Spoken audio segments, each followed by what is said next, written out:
Oh, thank you, Scene Switcher. That was a good one. Very professional. Anyway, welcome to Sea Duckling Open number 137, where I'm definitely not just preparing my chat as Scene Switcher decided to put us into the stream. But anyway, we are here in our monthly tournament, and I'm here with Steelmod. Hey, hello. How are you doing? Yeah, so welcome to our monthly tournament up to 4.2k MMR, which is around diamond-ish. And we are here with the first two of our players. We are starting on Last Fantasy this month. So very interesting starter. And we are looking at the first of our players. It is the yellow Protoss players. Used to be Zerg, but it is a Protoss player representing Big Bang Exports. It is Ibiree. Which I do have to add an alias for. And in the northwest corner of the map, all the way from the north of America, not exactly sure where, representing LSU CSL team, which we think might be a university. They have a tiger as a... They do. It's pretty cool. It is our... is it teal? It's not teal. We have a discussion light before. Blue. This is not teal. Suspiciously teal Terran. It is Libre. Yes, that is a tiger. Looks a bit concerned. Yeah. It's not like it menacing looks like... tiger, it looks like a little concerned. No, it looks like it's waiting for, like, someone is going to about to give it... No. Yes, like I about to give it a treat. Like, someone is about to give it, like, a steak, and instead they give him a banana, and he's like, huh? He's like, what? He's confused, he's like, that's not what I wanted. I was expecting a steak. Yeah. No, that happens. Don't you hate it when you try to get a steak and they just give you a banana? I hate it when that happens. Well, unless you're an ape, you know, then maybe like it's the opposite. Shaking my head. To match my ape. Interesting Reaper yeah. wall. Anyway, what? Interesting Reaper wall over here. Yeah, but, well, it's hermetically sealed. That's yeah, the but the important Reaper bit, right? just comes from the natural anyway. As long as you know where it's coming from. True. It's, you know, if it comes in through the front door, it's a guest, right? Oh, okay. But if it's sneaking from the back, then yeah. Good day, handsome people. Hello, Aistan, Esville, Werehog, 36, who happens to have a banana for an icon. Oh, I see. Hold on, how do I add alias? Banana badge. Miscellaneous? Hold on, I'm definitely not adding. Stick, what is going on in the game? Tell me as I add an alias. We have a Twilight Council, a couple of Reapers are poking in, but nothing too crazy. Libre is getting that second base and getting a starport. We have Cyclone on the way, which is, you know, kind of typical. Nothing super crazy, both players opening up pretty standardly. They both know where the other one is, I believe. I think... Yeah, they do at this point. I think Ivy just now confirms it. Yeah, the adept is going in right now. No, actually, no. I think there was a probe scout at the start because we have vision on the high ground as well. Right, there's a robo, not steam. The Protoss steam Blink is on the way. Protoss steam Blink. Okay. Yeah, I see. Yeah, it is. Kinda, yeah. It makes it go faster. I mean, it doesn't make them shoot faster though. Yeah, I suppose the charge is more like the Protoss steam. Blink would be like Blink would be like what? Like Banshee speed. I don't know. Yeah, it could be. Maybe boost. Maybe boost, yeah. Remember we had to research boost for the Medivacs back in the days?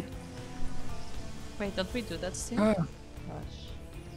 You research that upgrade thingy. Yeah, you do. That make his boost more. Ah, it just that no makes one the bush ever faster. takes. I see, I see. There was like one moment in time where everyone took that upgrade and then it disappeared. Alright, nice drop here. Getting a couple of probes, but oh, just about manages to get away. Yeah, that was very close, but And that's- manages to save most of the units from that drop. See, this is what happens when you don't have blink. True. Yeah, the medivac has boost and you don't have blink, so you can't catch the medivac. Yeah, don't have that boost. Ooh, Speaking we have of- cloak for the banshee. Speaking of cloak banshees, Speaking of boost, I mean, I don't know if there will be banshee speed, so we'll see. we do have a safety bunker, which I like. It's not something you normally see every time, but it's pretty cool. Yeah, but with that, there will be a blink into the main base, and there is no tank ready, so the Stalkers will even deny the Banshee, it looks like, or the Cloak at least. Steam as well! Oh no. The first Banshee the gets power, sniped. The power of blink! Ay ay ay. Very nicely done. Okay, so there is a tank here to defend. So there's not going to be a game-ending situation here, and the main base has been evacuated from SCVs, but, but that means there Ibiree is Yeah, that means there is no getting a mining. lot of value. Yeah. Yeah, but so far, how many supply depots have gone down? That'll be 3 Supply now. block? Yeah, supply blocking Libre, so it can't even make reinforcements anymore. And the orbital is Oh, the pretty boys are low. going forward, trying to bait a blink into the tanks, maybe. These stalkers, yeah, they're trapped here, so they're gonna get recalled. But they Except did a this guy. fuck ton of damage. Oh no, guys, what happened? Did I didn't miss get some the ammo? memo. Guys, I was just looking at the trees over the cliff. I wasn't standing with everybody else. Stalker had abandonment issues. Ooh. Oh no! Ooh, okay, that gets everything. Sorry, that was a very cogent sentence by my. Uh-huh. I tried to say too many things at once, You did, and yeah, none of yeah. them came out as words. Not a single one. Just all blended together into one sound. Just talking like a baby. That being said, our Protoss already has an established third base. Meanwhile, Libre did lose a lot of mining time in the main base, and that orbital is pretty low. Also, I don't think there is a third one. No. Still look at the income tab. Meals are good. Yeah, but they only can take you so far. The bunker was also not filled with any units, so the stock is just marching. It is telling though what the gas income disparity is between the two players, and when the Protoss has a gas income advantage, he is very bad. Yeah, I mean, Libre only now put the refineries on the natural, so was not able to mine gas for a long time, and yeah, as you said, using quite a lot of it right now, so that is definitely the bottleneck of current economy here. So charge is finished for the charge lots, and +1 weapons, well, Ibiree is not even waiting for the charge, just going in right for the upgrade, just going right in. There is a follow-off with Colossus, but I mean, why wait? I guess Ibiree realizes, yeah, this Terran can't even defend against what I have, why wait for later? And just like that, Ibiree takes game number 1. Yeah, GG, well played. Very solid game from Ibiree there. Just overall, solid play. Didn't get caught off guard by a drop. Was managed to like just manage every aggression pretty well, and yeah, that was enough to take the game. Just build up the economy. The blink in really did a lot. I feel like, again, like if there was like one tank in the main, like that would change a lot. But because there wasn't, you know, that blink into the main did a lot of damage to Libre, and it was very difficult to get back from that. See, Steam. This is what Steam does. You drop a bunch of Marines into your enemy's base with Steam, and it's like everything goes. Yes. Blink is kind of like that, the role of that. Even though it's mechanically different, it has the same role, right? maybe. I'm desperately trying to make myself right. Yeah, I noticed. I do agree that charge is closer than that. Charge is closer than blink to that. Well, I mean, it makes sense because they're both tier 1 units, so you know, and that's their big upgrade that makes them like extra fast and damaging, right? What's Steam for Ducklings? It's speed, right? And adrenal glands. It has to be but both. adrenal is like very late upgrade. So like it doesn't exactly, you know, match because it's way in late game.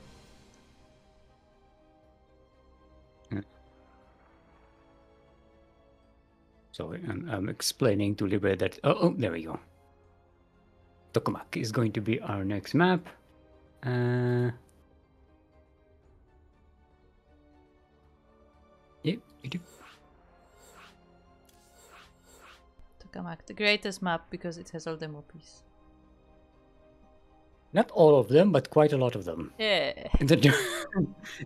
I like the one that's smashing the buttons and yes. controlling the nuclear reactor.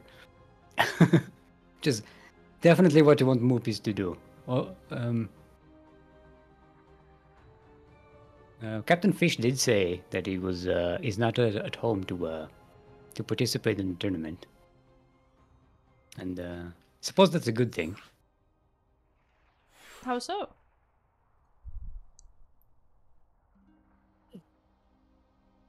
Try to be subtle. Nah. I did get it. We forgot predictions. I did. Is what I'm trying to say. Look. I'm not opening the mid-series. It's too late now.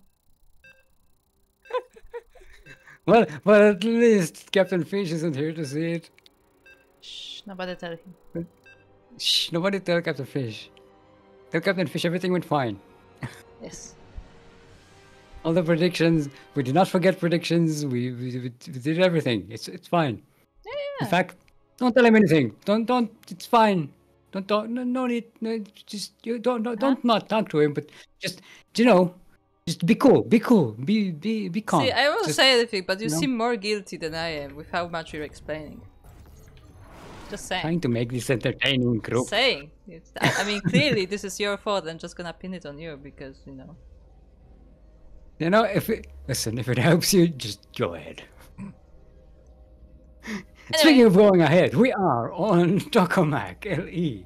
We're in the northeast corner of the map, representing Bing Bong Exports. It's exports. Bing Bong Exports. It is our Nuzurg, our yellow Protoss, Ibiree.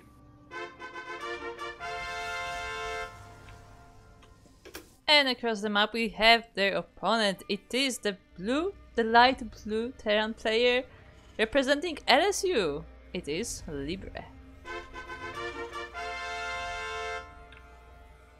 I noticed that Ibiree's team badge or whatever is it's kind of like an ogre eating tacos. That I do not know. It is kind of an ogre. It looks tasty. I still don't know. Looks like something out of. I still don't know what the meaning of the logo is. Look, it's an ogre and he's eating stuff. I don't know why the tacos are on a floating piece of dirt, like land, like a rock floating in space. It's not. We want plates. It's not on a plate. This is the thing I'm questioning there. Anyway, we have this block from Libre here on the second base of the Protoss. Once again, Ibiree choosing to go for the Reaper wall. That was... Ibiree almost put a Nexus next to it. This is not Terran. Just shove all the buildings like a cardboard animation. No. goes down. Libre does But make no. the command center on the high ground. No orbital yet. So. I guess no. Now going for the orbital. Do you think viewers are starting to have side bets on whether we remember predictions or not? Yes. I So, don't have to so think there's always about something to gamble on. So there's always something to gamble on. that. Yeah.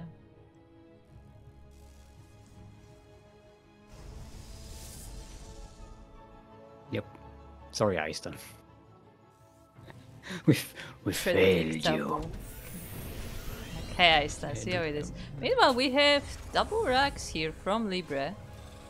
So I guess going for it 1-1. Ibiree, again going for the Twilight Council. Let's see if it's going to be the same build as before. I mean, it did work pretty well on Last Fantasy. Reaper manages to kill the Adept, but the Adept gets a delay on that bunker. Yeah, Not that it matters too much, but it does. Yeah, it kills doesn't the matter too SCV. much because there is no attack coming just yet. But yeah, it gets the SCV. But with an Adept, you will probably want something more. To be fair. Well, there's Blink on the way. And Steam. This time we don't have a lot of stalkers This is on free Ibiree's racks. side. In fact, we have one. Oh. Stick. This is a free racks. And Ibiree is not going to find out about this for quite a while. Yeah, I mean the Adept died at the wall, so it didn't even go into the main base. And yeah, Ibiree will be completely blindsided by this. And what I was saying is there wasn't unlike the previous game where there was a count of stalkers ready for Blink to come in, so there's going to be an attack. Here, it's not going to happen. This is going to be quite a while before Ibiree marches out on the map with these stalkers, and by then, Libre is going to hit hard like a hammer. Yeah, the bio army is already building up. We have Marauders. We have the steam is almost already halfway down. We have combat shields on the way. We have even upgrades for those bio units as well. It's the Warp Prism from Ibiree. Maybe if the Warp Prism goes in a little earlier to sneak in. I think Ibiree is doing the same thing. Basically, we'll try to just blink into the main base of Libre. We may actually go in the base trade. Oh. So it depends on Libre's timing here. Because Libre is starting to mass up a pretty good army. Are they? No, there's no Medivac coming in. The factory is just... No. It's not even finished yet. Yeah, this is... Ooh, and the This is Reapers pure also Ooh. scout the army of the Protoss, and Ibiree actually goes back. The Warp is... Oh, yeah. Ooh.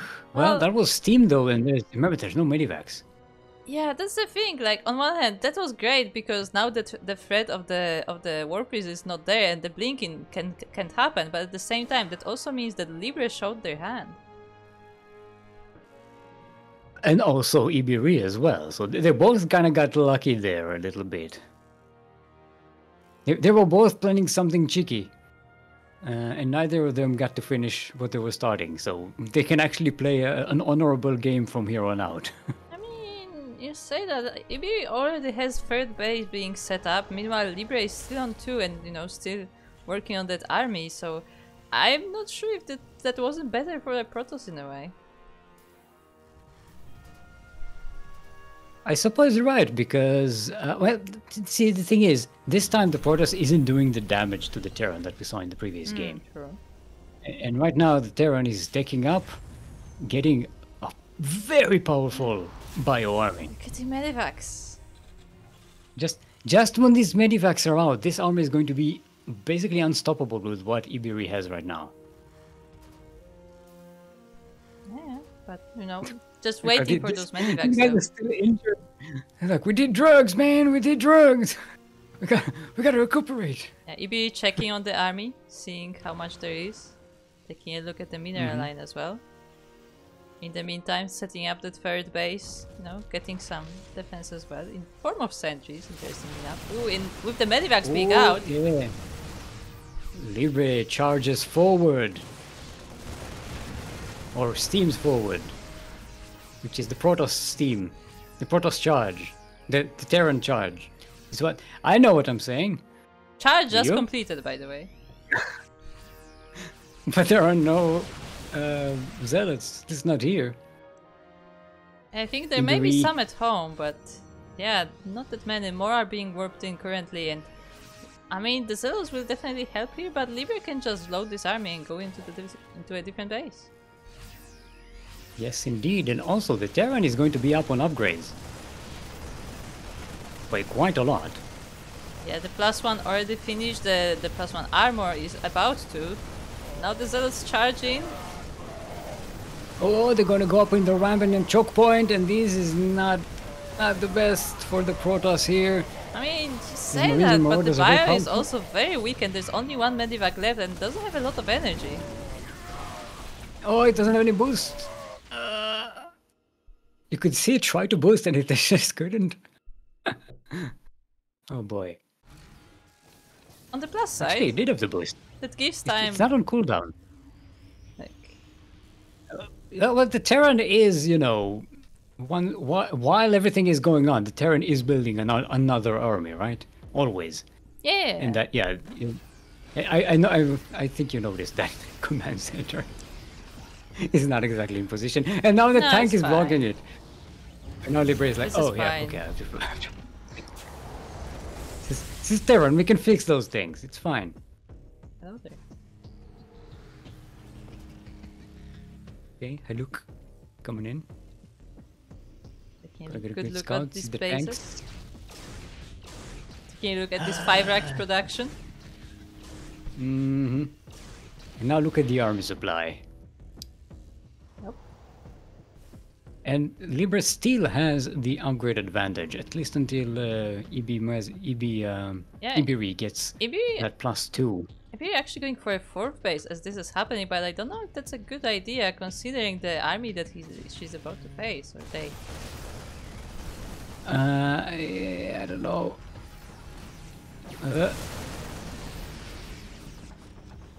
Well, might be able to catch the worker transfer here and catch some value. Oh, gets the. Oh, I thought the Libre was going for the shield battery, but no. Yeah, there we go. Just sit here and catch the worker transfer there. Then why not? Why? You don't have to go in. You can get value just sitting around.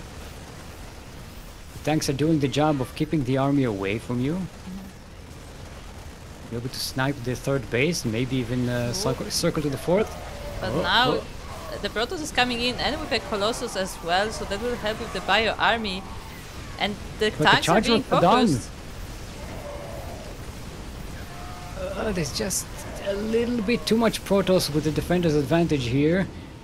Libre has to back away. Having lost an army, look at the supply again. Libre double the army supply. This is the power of Terran production and why it's really good to have a lot of production. While you're fighting and losing units, you're making the next army, and it's going to be bigger somehow. Yeah, but I mean, the losses are also not insignificant on the side of Libre. You have to keep that in mind. And, you know, the Protoss was able to establish that 4th base. It's not saturated right now after losing all those probes, but it's still there. And if you look at the units lost tab, you can say that the Libre is trading pretty well. Because mostly what Libre lost is Marines. The cheapest army unit in the Terran arsenal. And only a handful of gas units.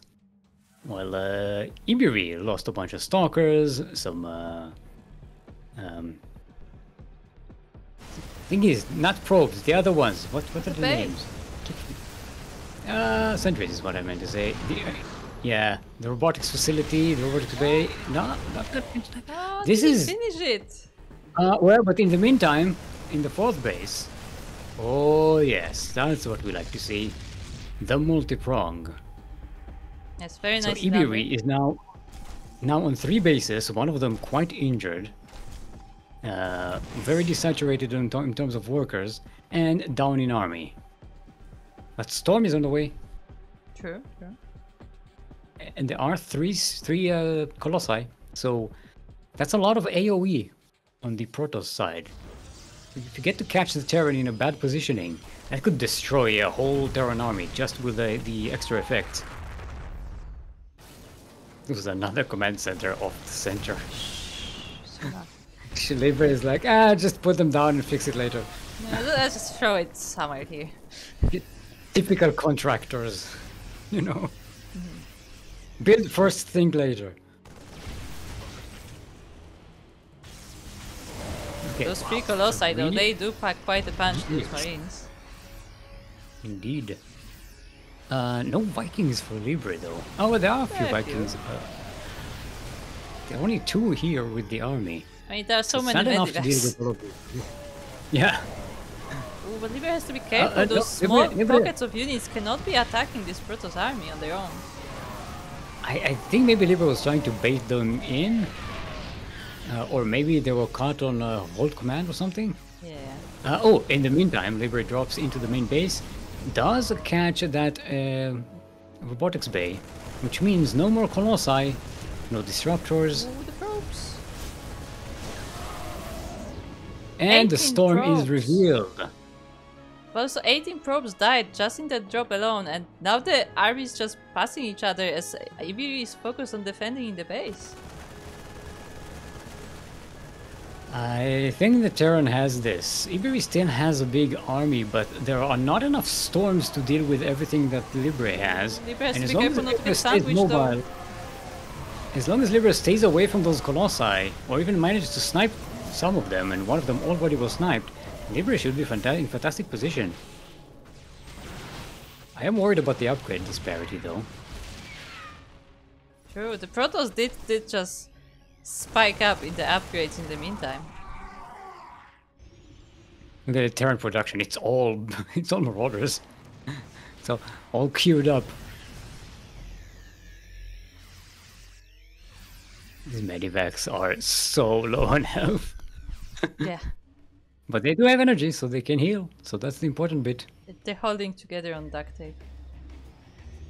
Look at the... Oh, Libre has 92 workers to the 54 of Ibiree. Oh no, the army gets caught unawares here. More reinforcements are coming in though. Yeah, but this is a big Protoss army, so I have to be careful. Whittling down those zealots is so difficult. They're so tanky.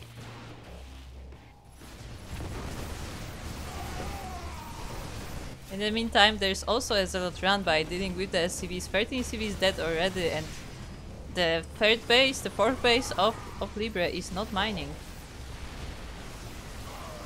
It is being under attack. Why is this a command center? Was that? Oh, it's a new base. Okay, sorry. I thought it was the natural for a second. Wait, what? Well, here's the storm. Doesn't quite catch a lot of marines there, but boys are being pulled, workers are dying. GG well played. Libre taps out. Ibiree coming in with that last-ditch counterattack there. Yeah, I mean it went pretty well. Dealt with the tanks, dealt with the bio. There were the SCVs were down, the base was down, and yeah, Ibiree was able to take this series 2-0. Very nicely done. I thought Libre definitely had that game. That was Libre was so ahead for so long in terms of like just the momentum of the game. But getting caught at that last moment with the army and without anything to be able to deal with those zealots, this is where you need a ghost with EMP, right? Just getting rid of the shields takes down so much of the defense of the enemy, so you can whittle them down. But other than that, you can't punch in through, despite doing so much damage. I think it's also important to point out that, as you said, the Ibiree just spiked up in the upgrades afterwards. Like originally, at first, like basically what it seemed like was that Libre had prepared like this very well-made build, you know, with the upgrades, with everything, with Steam, and then went for the attack. And that was not enough, and I feel like after that Libre fell a little bit behind because Libre wasn't keeping up on the upgrades, on the tech and so on, in the same way that Ibiree was, and Ibiree was just able to just go ahead with the tech. And it was very close. It was close, true. It was very, very, very close. Because Ibiree didn't have a lot of storms in that in that group. There were a few Templars with barely any energy, but they were used effectively. And keeping most of the Colossi alive for a long time was also a really, really lucky for Ibiree. Because if Libre had those 5 Vikings at the same time together with the army, when they were engaging the Colossi, that would have been a very different scenario. But there were just never enough Vikings to actually deal with 3 Colossi at the same time. So Yeah, all in that's all, true. pretty good play by both of these players. Yeah, I Libre started is a more- saying the same thing 2 minutes ago. This Libre should Libre probably have is, more Vikings. Yeah. Yeah. Vikings and Ghosts towards the later situation. Once Storm was exposed, I think that's where you're gonna. Oh, I gotta have some Ghosts. Oh, Libre is also saying that they forgot about their 4th. Libre is a new appearance in our tournament. True. So nice first showing. That's nice to see. Very solid. Welcome. And we have HoboBobo, who is also a new appearance in our tournament, going up against Ibiree. And they are Terran. Do I call them Hobo or Bobo? Both, because it's funny. Ironically, we picked this series because I thought this name is hilarious. Yeah, it reminds me of the 4th time you will say in a cast, like things will just stop having any meaning. HoboBobo, yes. It reminds me of Mojo Jojo from Sure. Powerpuff Girls. Mojo Jojo. I just feel like this is just one of those names where you're just like your brain just turns off at some point. Oh, also I just checked as we have an update on Wikipedia, and Libre is from Peru. There you go. Ah, okay. Well, they're both from EU, so we can go to EU. Okay, time for the EU party.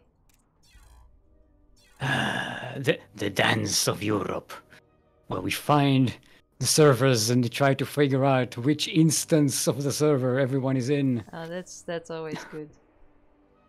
Where are you? Party.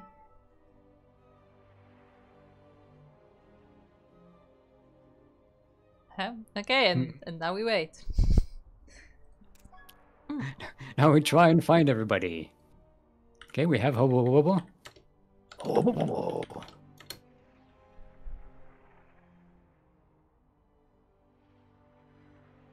Okay, I was confirming if this is Ibiree.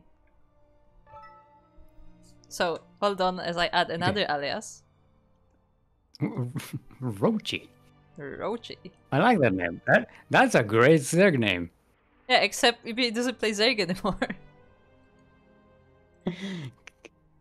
God damn it. Was that there was a player with Marine in the name who played Zerg, right? In our tournaments. No? Or am I imagining? I don't think so. We did have, I Space think, Marine, Templar who played Zerg. Well, yeah, we definitely had that. Okay, torches. Vaynor plays Zerg. It's also like a thing.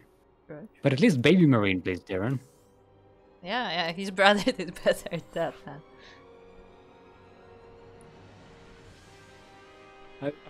I am imagining in my head, maybe, someone who has Marine in their name in a tournament at some point in the past. I'm trying to remember, but I don't think so. Well, there was a Red Gunner guy who was Protoss. Okay. That doesn't necessarily count. Yeah, I mean, you would assume a gunner would be Terran, but we also did have Gunner playing Protoss as well. Yes, I'm just going on a nostalgia trip through the names of past players. Potato Pleb, remember Potato Pleb? The greatest nickname in sport. Right after Papa Panda. Oh, Papa Panda is the greatest nickname in sport, yes. Uh-huh. Oh no, my Piu fell over. Okay. So I think my brain fell over. Speaking of funny names, my Piplup is not my favorite Pokemon because of the name, mostly. Which one? Piplup. Piplup. It's just so funny to say every time. Yeah, it is. I agree. It's Piplup. No? I am in agreement. Alright, everyone. Welcome to Torches LE, where in the northeast corner of the map, representing Bing Bong Export, it is our Blue Protoss. Otherwise known as Rochi, it is Ibiree.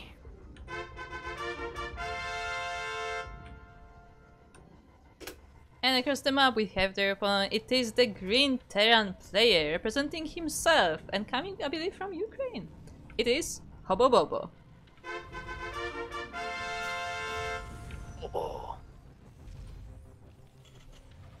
Yes. Okay, so we have another TVP. True. Another new Terran. We don't know anything about this Terran. Okay, what do you think about this wall? It's not a wall. the wall is not a wall, Kuro. It's not. I mean, it is a Reaper Cliff, but okay, sure, why not? I mean, and it will still go through the main. No, we have an NG block. Yes, we have another NG block. We had one last game as well. Yeah, I mean, maybe it's the same Terran. It's just popular. Okay, Protoss did it for so long to the Zeg, and Terrans were like, you know what, we can do that too. And they just did. Oh, very greedy with SV, so trying to come back for that engineering bay, but no, that's a bit too greedy. So what has changed in the meta that makes Protoss so comfortable just expanding early on that you have to block them?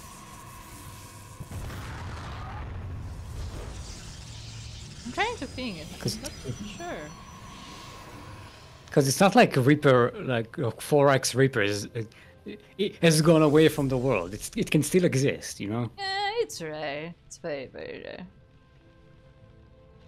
Maybe they should bring it back. 3x at most. 4x is not really a thing.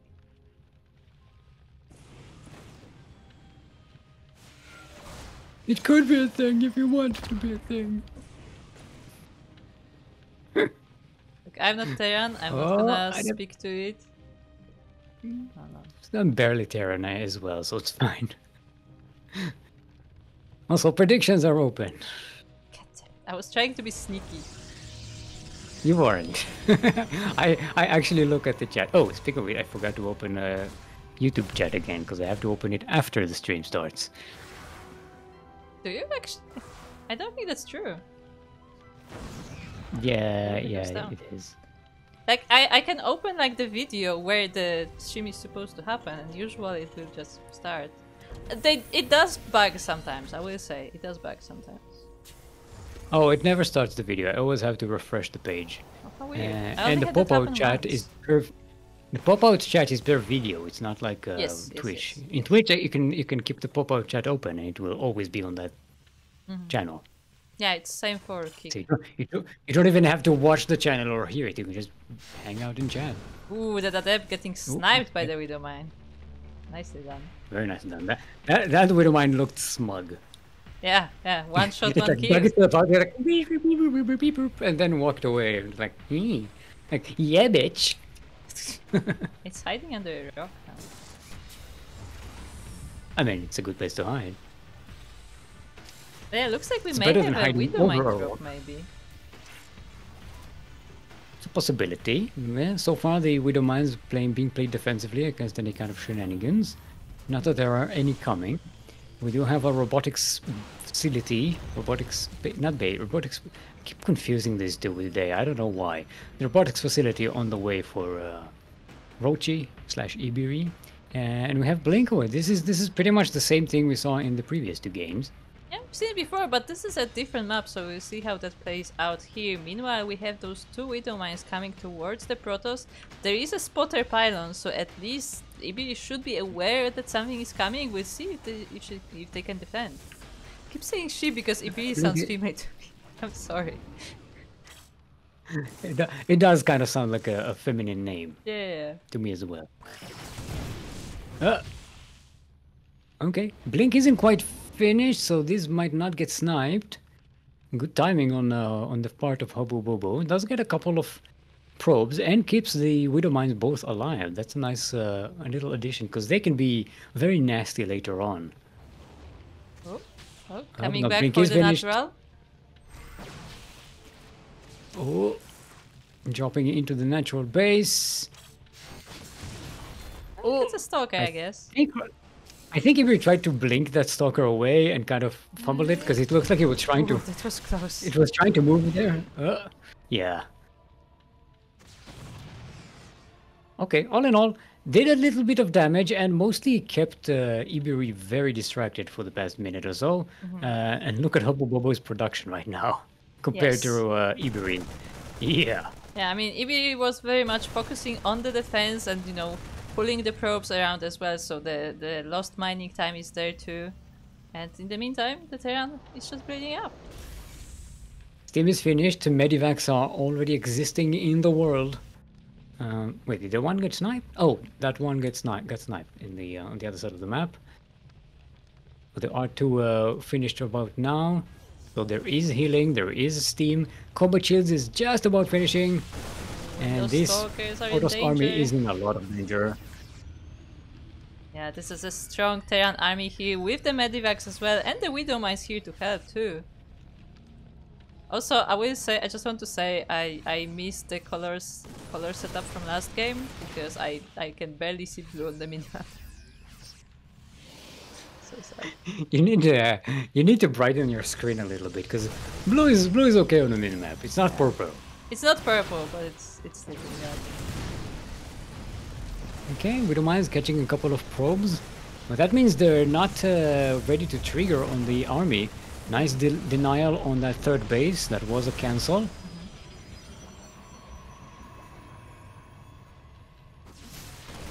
Maybe trying to move out of the base, but the Terran army is right there and just steaming forward, ignoring completely the defensive setup. And yeah, HoboBobo just takes game number 1. Very nicely done. Indeed. This is what happens when you have the medivacs in time. With your main army.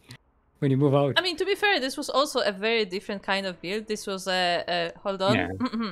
A 1-1 plus 1-1. Yeah.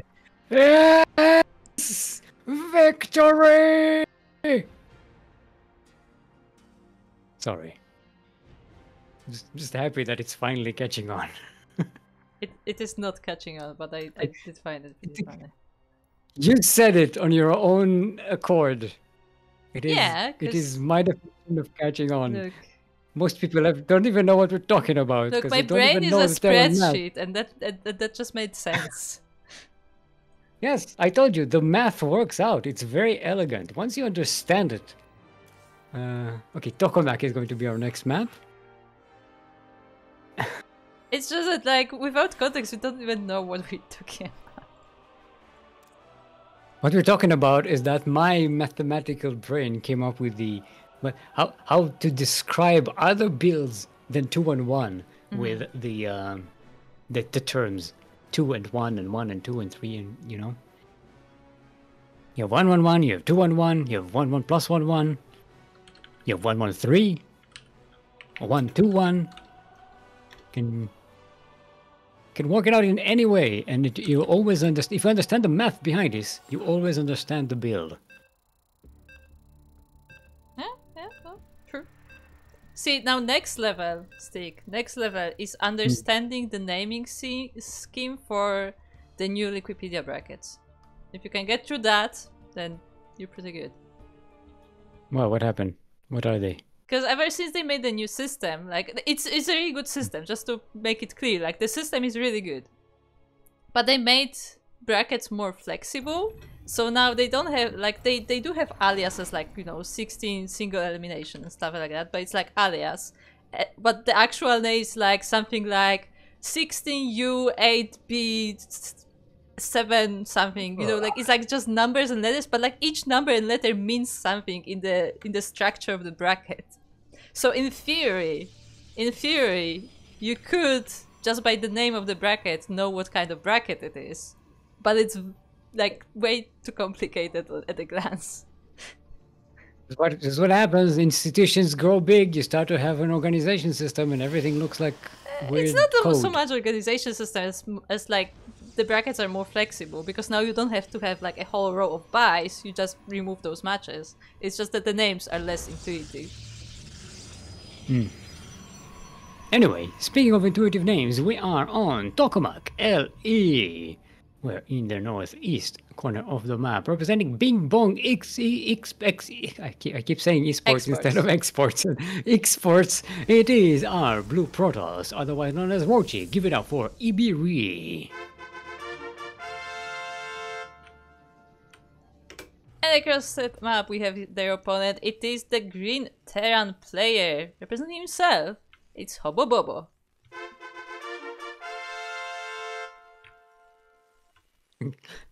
Those gamers do be gaming, bye. Those gamers do be gaming. They do indeed. Is that how we speak nowadays? I don't know. Is that how cool kids speak? I don't know. What do the kids say these days? Based. Based. Yeet. No, yeet is so last year. Got. I don't know. I don't even know what the jokes are about how kids speak these days. I stopped keeping up. It's the first sign of being old. You just stop keeping up with the lingo. Just like, yeah, just whatever. No, they say no shot. They say no shot, right? That's the thing. That's not new though. There's no cap. And cap. No cap. Yeah. That means no Captain America, right? Because when Captain America left Avengers, that's where it comes from. Exactly. That's canon now. I will say that I keep saying that, like that. What's even funnier than me not knowing like the new lingo is the fact that because I mostly consume media in English, I genuinely have no idea how the Polish youth speak. Well, yeah, no idea. Yeah. To be fair, if you spend a lot of time online, you don't know how anyone actually speaks. I mean, fair. Also, the sad truth is that the Polish youth also just speaks English slang. So. Well, that's everywhere. That's worldwide. Everybody's on the internet now. Yeah, I guess. And we have a 1-1-1+1. Wait, but then actually, the math doesn't work then. No. The math. No, actually no. Once you have the starport, the math ends. This is a 1-1-1. Okay.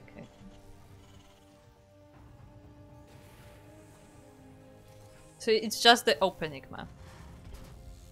Yeah. I see. Because beyond that, it's just, you know, whatever you build, right? Meanwhile, we have a difference from Ibiree, as there is no blink. Going straight to charge instead. Or the second just marching in. I'm just rolling in. Hello! It's like, oh, well, the door is open, so I guess. Do you have a minute to talk about our Lord and Savior, Raynor?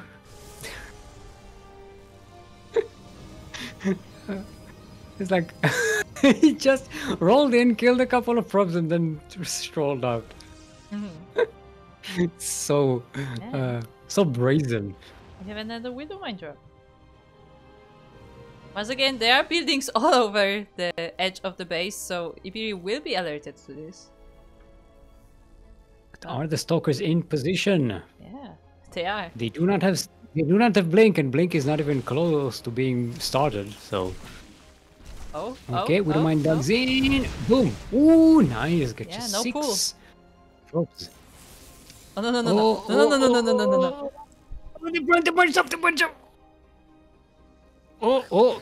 HoboBobo is aiming. Good Okay. retargeting, but yeah, it wasn't as bad as it could have been. No, I like the control, but yeah, gets 9 probes for this trouble for 2 Widow Mines. Medivac goes home. Yeah, both Widow Mines were destroyed, but the Medivac was safe. And now we have a Banshee for round 2. But at the same time, our Protoss player is across the map too. That Banshee does not have Cloak, and I don't think HoboBobo is in a position to send units across the map. HoboBobo needs everything right here to defend. The bunker gets ganked. Oh, the tank is out though. Tank is out, but it is not sieged. I mean, it would be doing more damage to SCVs probably than it should. Now it is sieged. Still 9 SCVs go down, so that's good damage done by Ibiree here. It's at the back of the army. It was nipping at the. It's in the middle of the map now. I was like, where's the Banshee? Can't find it. Has 0 kills to its name. I think maybe HoboBobo used F1 at some point. Maybe F2. Could be. Because it should be doing damage across the map, because to be fair, the entire army of Ibiree was across the map, so there was no defense at the bases.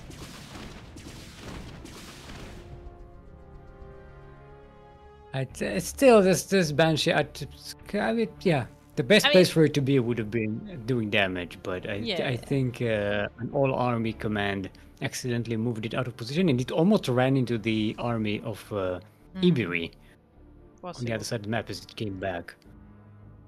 So a bit of a wasted opportunity, but it's still here to be annoying while HoboBobo is setting up. I mean, this. As you said, that Banshee does not have Cloak. Like its task is mostly distraction. So yeah, I hope you enjoyed that sound. You have fun. No, that's like the doorbell. Ah, okay. Do you have food coming in or something? I wish. Did you even eat today? I had a croissant. Thank you very much. Okay. Leave me alone! Can't you see I'm gaming here? Stop. I kid you not, I started the Final Fantasy stream yesterday and somebody immediately started calling the door. I'm like, I'm not answering. I'm not home. I'm busy. Leave me alone. I'm in another planet. Oh, but that is a nice attack. Nice setup here from HoboBobo on this third base of Ibiree. The Nexus is slowly going down and the army cannot really approach with all those tanks being sieged here. The third does go down. The army of Ibiree is still somewhat scary here because HoboBobo's army is kind of split between here and what is being made at home. I don't know if HoboBobo can push here. Storm isn't finished. Yes, okay. Yeah. There we go. Storm was like halfway done. Ibiree was trying to wait for the storm, but it did not happen. Yeah. That's what I thought. I was like, wait a minute, is the storm even finished? I was like, oh, it's not. Oh, that makes way more sense. Yeah, but... Yes, so HoboBobo takes the series 2-0. The revenge of the Terrans. GG, well played. And HoboBobo will go up against Battlepants in the third round, the semi-final, in fact, of today's Sea Duckling Open. So we have a TVT. We stay in. I can stay in Europe. No. Oh. No, Battlepants is in Australia. We have to go in. Oh, right. I keep forgetting. Okay. To no, not to EU, to NA. To NA we go. Okay, I'm here. I came across the ocean.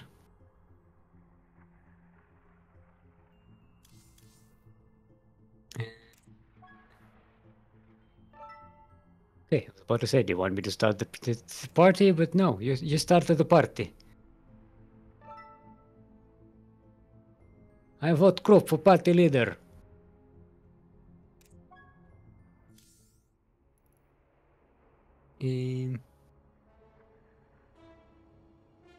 So Battlepants. Hold on, where's our... in the last SD... Wait, is that SD... Wait, what number are we on? I keep forgetting. 137. 136 is missing from the Wikipedia. That's what confused me. What? I was like, wait a minute, there's supposed to be one here. It shouldn't be missing. Huh? Oh, it's missing from the overall one. What? From the overall table. Oh, the, that yeah, okay. I get what you mean. Yeah. Because that one is one is manual. I was like, yeah, Battlepants was a finalist last SDO, and I was like, wait a minute, why does... Oh, hold on.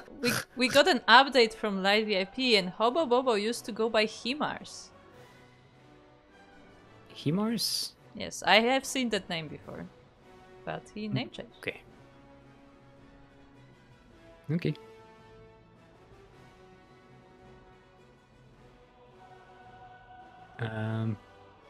Right, we have them both here. Our first map is going to be...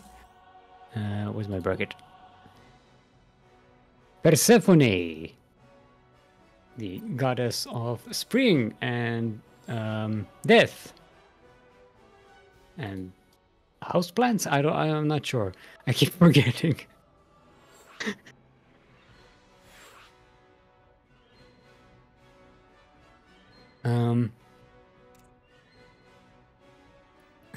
Pi is saying they have the same doorbell at home.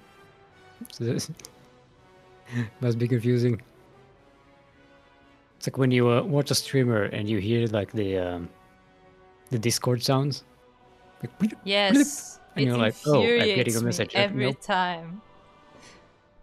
No, you know what? They at least did change it back Stick. the automatic thingy. Stick, you know what's worse? You know what's worse? What's worse?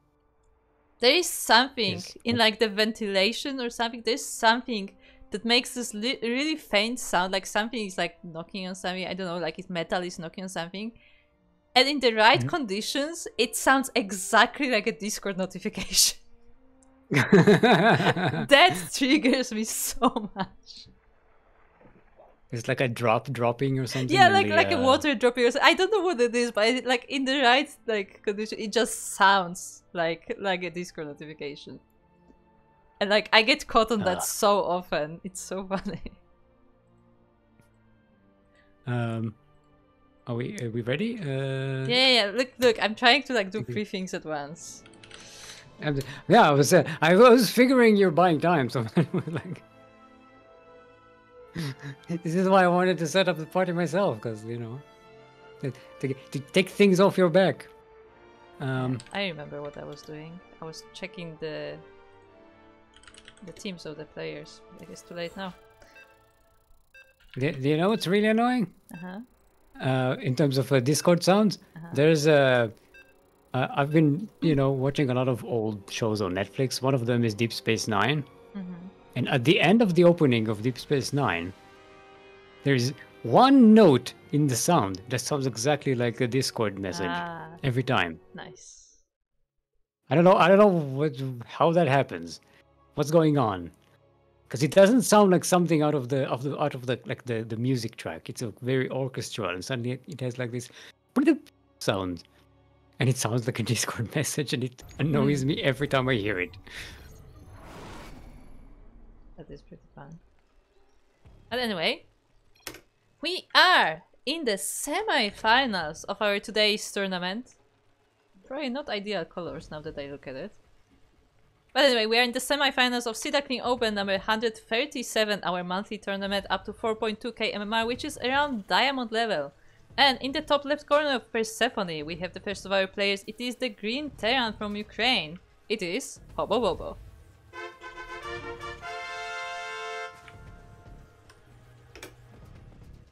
In the southwest corner of the map, all the way from Hungary, but currently living in Australia, it is our red Terran. Give it up for the Pants of Battle, Battlepants! Captain Battlepants!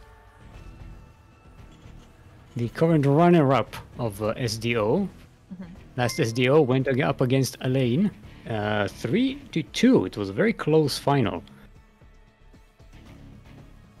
Also, a quick shout out to TVZ. Sugarcoat the Second, who just raided us, and I saw there was Norbash Bash raided us earlier as well. Thank you very much. Yes, yes, thank you. Welcome, Raiders. Welcome. Welcome to the madhouse. Or whatever, I don't know. Just trying to sound cool. I mean, this is a Why is- retirement home, if why I is- think. Why is Sugarcoat sad? Because Sugarcoat Oh, did okay. lose to Werehog. It was a 2-1 though, so still, good job. Nah. Hey, Not bad at 2-1 all. is a pretty good score. Look, I'm just saying, some of the pros do go 3-0 to some other opponents, so you know, there's no shame.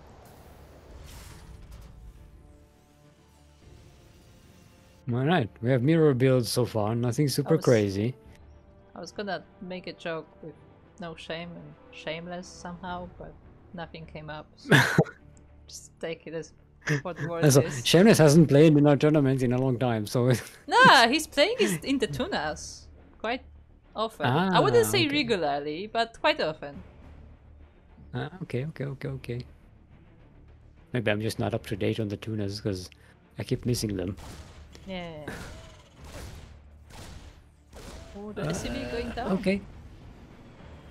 Doesn't get a full scout here. HoboBobo. I like that they have different skins at least. That will be helpful. Yes, HoboBobo as the classic StarCraft 2 Terran. And which The one good is this? stuff. Stick? But that's the corporate one, isn't it? The shiny one? Yeah, but what's it called?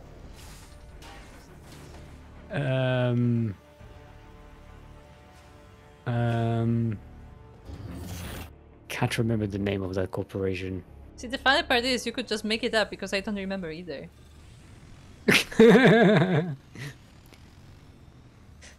I can't even come up with a good name. This is a plausible name.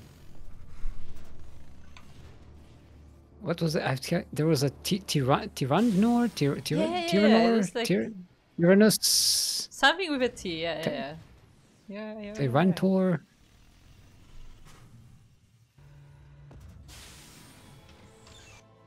Chat, I'm sure chat will tell us in like 2 minutes.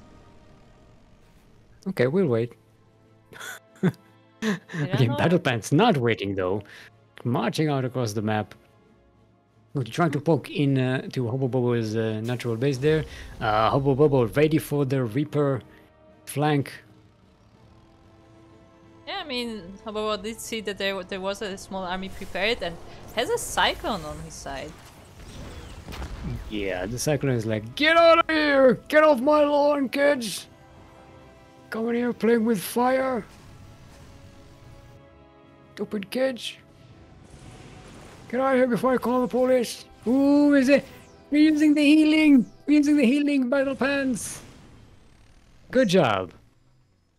I've noticed that actually a lot of players in our amateur tournaments are using these map features like the healing shrines.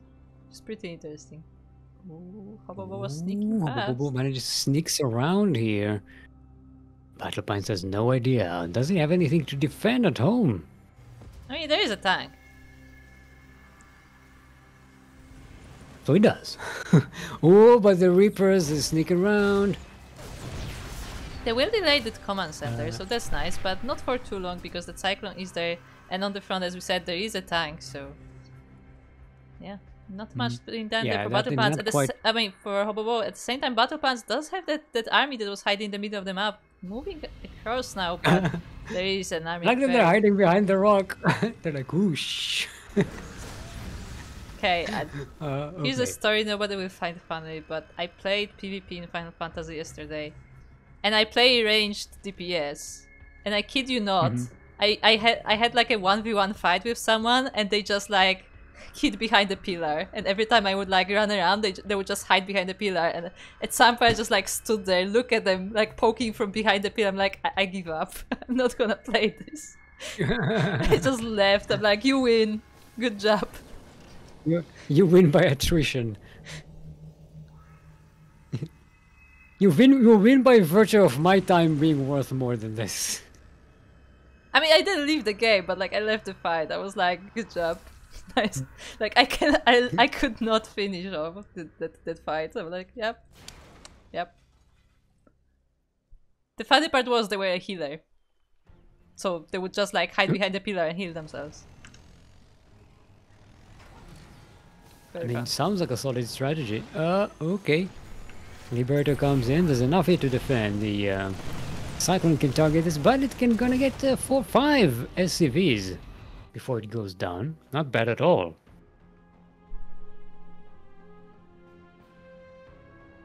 Battlepants trying to come in here with a sneak around. This time HoboBobo is not in a position, although it is going to get scouted. Yeah, that's why I can see exactly what is going on here, but I don't know if HoboBobo really cares about that because he is moving out. Oh, but this tank setup here.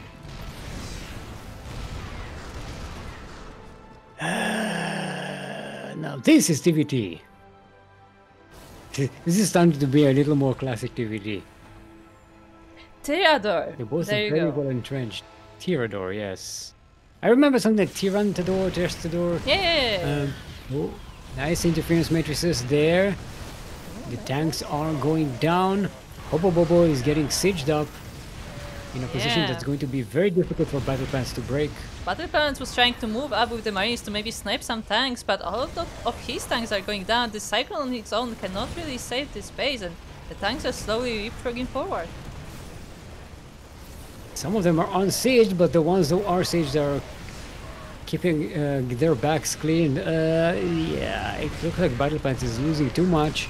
HoboBobo is in a position to just keep leapfrogging ahead. Does have the air advantage as well with the Vikings and the Ravens.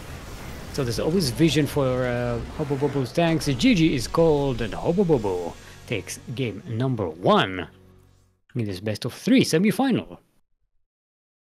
Nicely done. Very solid TVT there from HoboBobo.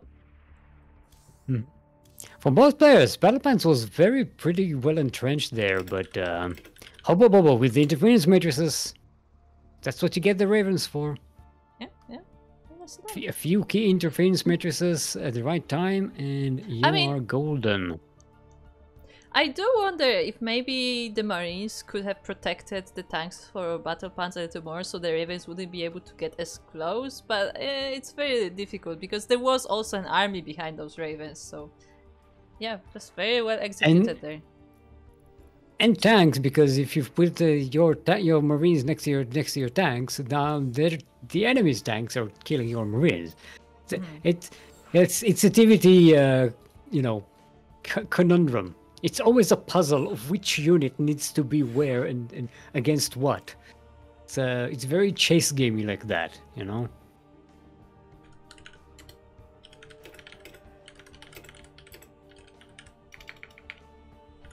It's not like you just get the right composition of units in the army and just go ahead and do whatever.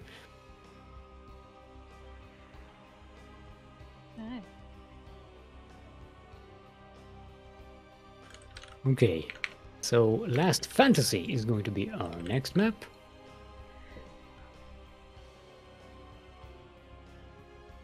Both the players are ready.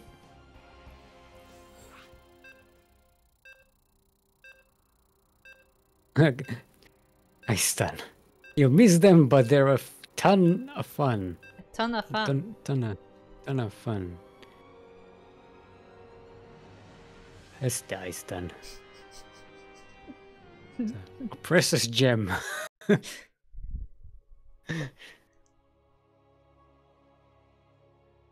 He's a ton of fun. Yeah, he definitely is. I always have trouble with arranging the names on this map. Yeah. Which one is top? I go with top and bottom, not left and right. It helps, I think. Speaking of help, we are on Last Fantasy, not the Final Fantasy. That's a different game. Ask Kuro about it later. On the east edge of the map. Don't ask me. Do ask me. Just Do no it. spoilers, because I have not finished the game. ATs are suspiciously teal Terran. Not suspiciously, but arguably teal. That's a bit. Arguably teal Terran.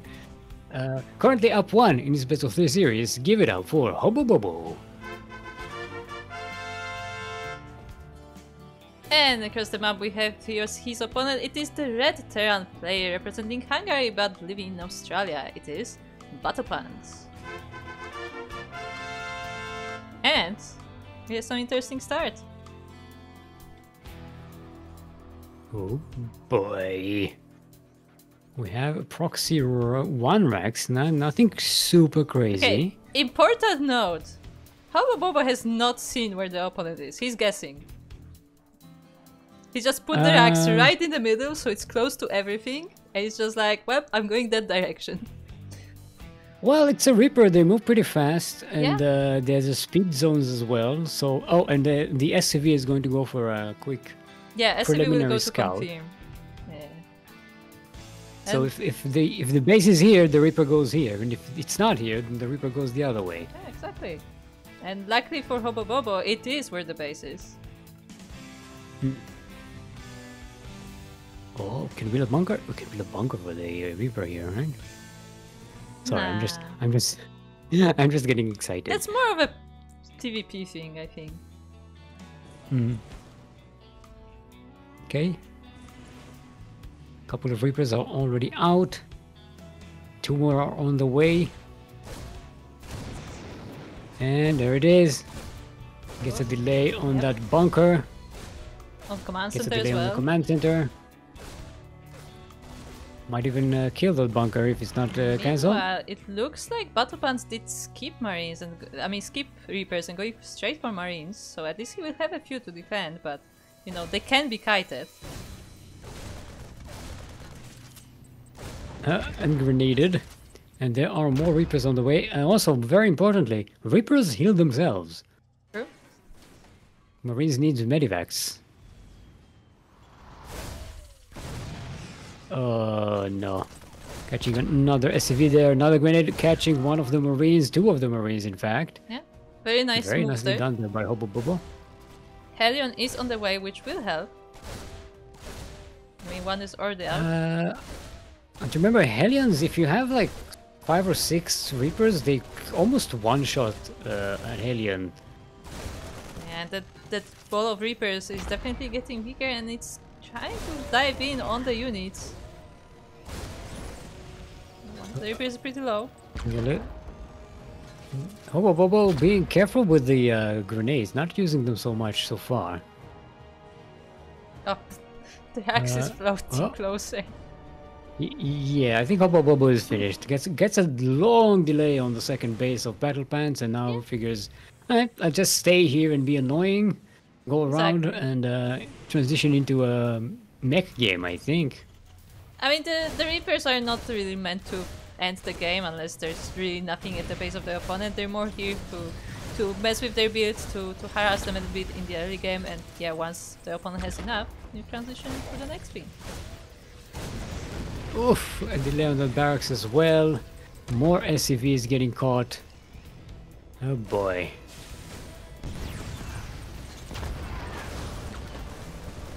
Great grenade used by HoboBobo here. I saw it, and second Hellion is so low, but it's being saved by a Medivac. If only it could be healed. If only. If only it was walking on legs. Yeah, I was gonna say if only it could you know transform, and then the Medivac can suddenly heal its armor. Yeah, one thing I kind of failed to think about, and I think HoboBobo also failed to think about, Battlepants made a bunch of Marines. Sending your barracks to scout is maybe not the best ideas. Yeah, maybe not. Especially since it doesn't look like actually HoboBobo is going for mech. It looks like he just, you know, sent that barracks because they were closer just to scout. And going for double starport. What? But why? You had Reapers to scout. Why send? It makes no sense. Alright, there's a drop by Battlepants. There is a tank here to defend, and the Cyclone. It can easily snipe that medivac. I like the tank. And a position, Viking by as the way. well. Very nice tank there. I like this tank position, right behind the dish. It's like hiding. Yeah, it's hiding behind the dish. Like, I didn't see it there. It took me a while to that's notice not- where it was. Yeah. And maybe my eyes are not a good example, but you know. Alright, 4 more SCVs go down here. Yeah, the Reapers once again dove in, but it looks like they've been dealt with. I don't think there's any left, are they? Yeah, all of them are gone. That was the last of the Reapers. Yeah, HoboBobo only made 7 of them, and they did so much damage. Yeah, I find this setup interesting. 1 Rax, no add-on, one factory, 2 starports. Well, okay, well, you know, it's what you do. So Like- it's how you get more Vikings, right? Air Terran is not like really a common thing, so I'm very interested as to what HoboBobo is planning with this. If this is just to get that Viking advantage, but I mean, like, there's no support for these tanks. There are no Marines. There are like 3 Marines here. Well, it's mostly about getting like a siege position, and then having the air advantage with the Liberator as well. Being able to chase away the enemy tanks and unsiege them is also very, very nice. The Cyclone also helping No. the mix if anything comes close enough. Yeah, so there is a little bit to defend, but it's just that Battlepants can't get close enough to make any use of their own units. And now the base is under siege there. Workers are being repairing. And can't even leave that They're base also because of how range. many Vikings there are. And the Liberator is sieged on the ramp, so any reinforcements get almost immediately sniped. Sure. Very, very good position by HoboBobo. No, very nice. At the same time, we do have 2 Cloak Banshees at the bases of HoboBobo, so there will be a lot of worker damage going on. But it looks like HoboBobo is committed to this attack, even landing the Vikings in the main base, denying steam. Oof. Yeah, killing the add-ons is a very good catch. And now they fly away. GG, bye. See ya. Oh, Liberator getting another tank. Yeah, That Liberator has Liberator. 25 kills. 25. It's a pretty good spot. It just, as you said, it just parked right on top of the ramp where all the reinforcements were coming. So the army in the Natura was trapped. The army that was trying to come from the main was also running into the field. And yeah, just as you said, very good position here from HoboBobo. See, this is the difference in Terran. It's just that you have one extra unit that can do one extra thing, and suddenly you have the advantage. Yeah, the funny thing is though, HoboBobo is not mining. He has a few SCVs, but because of the Banshees, he had to move all of the SCVs away. So like, this is his attack, but it's enough. Yeah, but it doesn't need. There's no need for an economy. Yeah. You already have the bigger army, and you're sieging up your opponent. Very nicely done there for HoboBobo, and with that he will be taking the series 2-0 and moving on to the Grand Finals. Nice, very nicely done. In the meantime, we have Pretty Fly, otherwise known as Horseradish, winning 2-0 versus RDN User, and going up against WiNtR in the other semi-final, which we are going to cast right now. Where is the WiNtR from? I believe he's your countryman. Hmm. Because We don't have them on our. We don't have them on our player list, I think. We might not. It's But not they're particular. on Wikipedia. You can look at Wikipedia. Okay. All right. Right. My brain works. Or as they Sometimes. say, Wikipedia. Wikipedia. Yo, we coming to Wikipedia. Sounds dirty. I don't want to say that again. Thank you for putting that in my head, group. You're welcome. Ugh, leaky pee. I mean, that's their clan. Like when Wikipedia people actually had like a playing clan that played in the tournaments, they were from Wikipedia. They even have a logo and everything. I'm not kidding.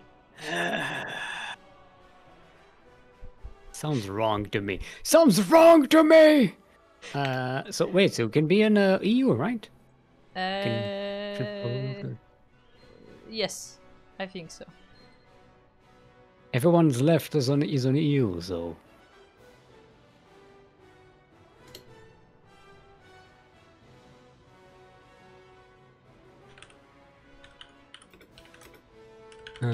Should we tell them?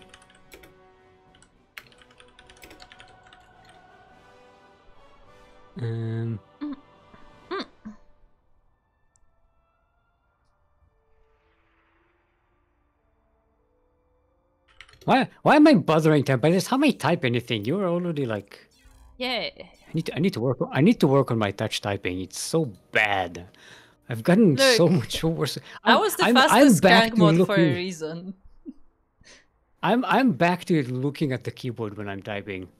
I managed to get away from that for a little bit, and then I'm back. Like an old man. Next thing you'll know, I'll start typing just with 2 fingers, you know? 2 index fingers. Just click, click, click. And then with like pulling my glasses like, huh? Where's the H? I keep forgetting where the H is. Well, unfortunately, I was not able to... Hold on, where is it? Overview? I'm looking for something sonosensical. Don't worry about it. No, I was trying to find Team Wikipedia, but I can't find it. But I found an example of a tournament they played in. So you can look here in the table, and there is Team Wikipedia with the great logo. Stop licking those PDs. It's literally Wikipedia. What can I say? Kids these days. I don't know what these kids are into these days. Disgusting. There's Starduck here.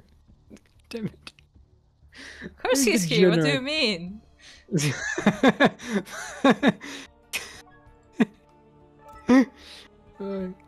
he remember? He plays on EU. The degenerate Australian playing Kerrigan Survival 2 on EU in the middle of the night.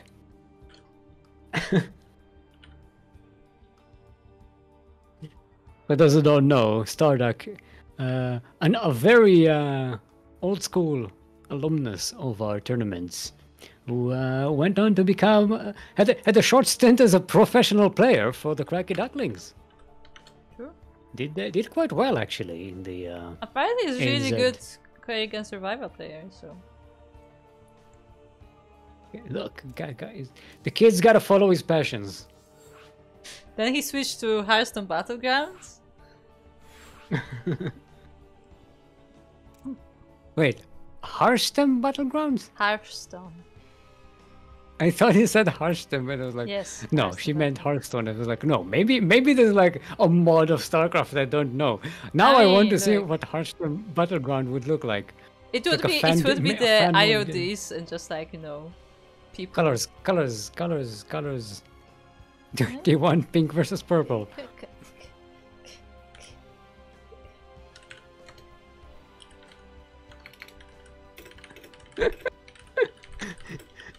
Sorry, we're starting to have enough of these colors on the game in the minimap. Some of the new maps, it's even more difficult to see things on the minimap with all them colors. Why can't all the maps just be gray?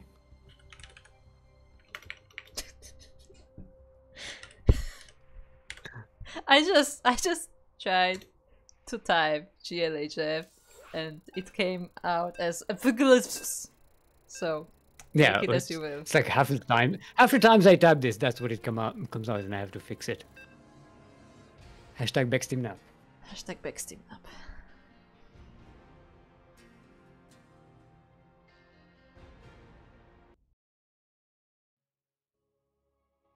No, we have a lot of Terrans here today. You get We do. 3 Terrans and 1 Protoss in the We've semifinals. been getting a lot of Terrans lately. I kid you not. It's fascinating that the amateur tournaments are having so many Terrans. I hope. Okay, who caught that ringtone? Anyway, we are now in the bottom semifinals of our monthly tournament, the Sea Duckling Open number 137. Our amateur tournament up to 4.2k MMR, so Diamond. And we are looking at the base of the first of our players. It is the pink Protoss player representing United 19. It is Pretty Fly, also known as Horseradish.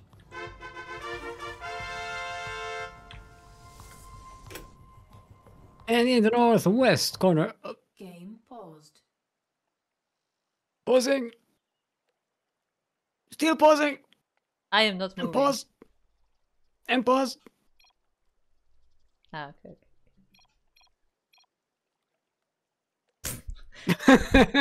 Sure! Why not? Sure. I mean, look. Big one. Well. Welcome to the EU server. I have not 36. much we can do. We can't even fix it. Yeah, like this is EU, so like there's no better server. It's not like we can switch servers. Yeah, I usually get like 300 ping to EU. Sometimes less. But... Yeah. Wait, what do you get to NA? Can be crazy. 300. Okay, what do you get to like Singapore? Weirdly, it always says something very low, like 32, and I don't trust it. It's very weird. I don't believe those numbers.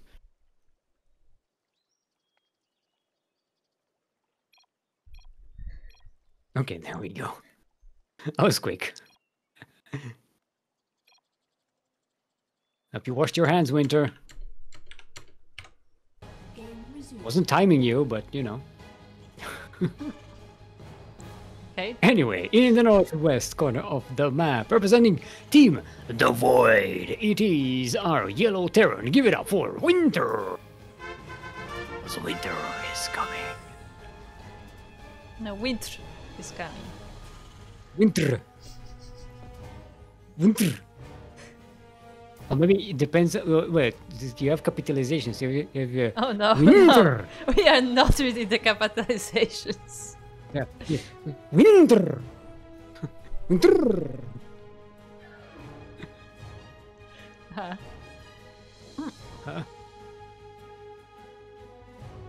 He's not Okay, from Clan predictions are Louder open. though. No, Louder is the Korean player. I'm blanking out on. Roselia. Why do you expect Roselia? I saved it. It's Why do fine. you expect me It's to? okay. No, it's not Roselia. Yes, Roselia is from Louder. No, but they're from NSO. Wait, do we have a second person who's from... there was a second person who was from Louder. I know that, but I don't remember whom. Okay, it was Roselia. No, I'm an idiot. No, but I think there was another person from Louder. I just don't remember who it was. Because they weren't playing like regularly, I think. Or maybe they like changed clan very soon. Or maybe they changed their name, like everyone Could does. be. As if we're not confused enough. Stop confusing the old people, youngers. All you youngish people with changing the names. I mean, Can't keep up. my favorite culprit of that is Theadis. Who comes with like a different name to like every month to a tournament. Because I do list all of those previous names, so I have like, you know, 4 or so like lines of just names for Pleiades. Cement my hedge.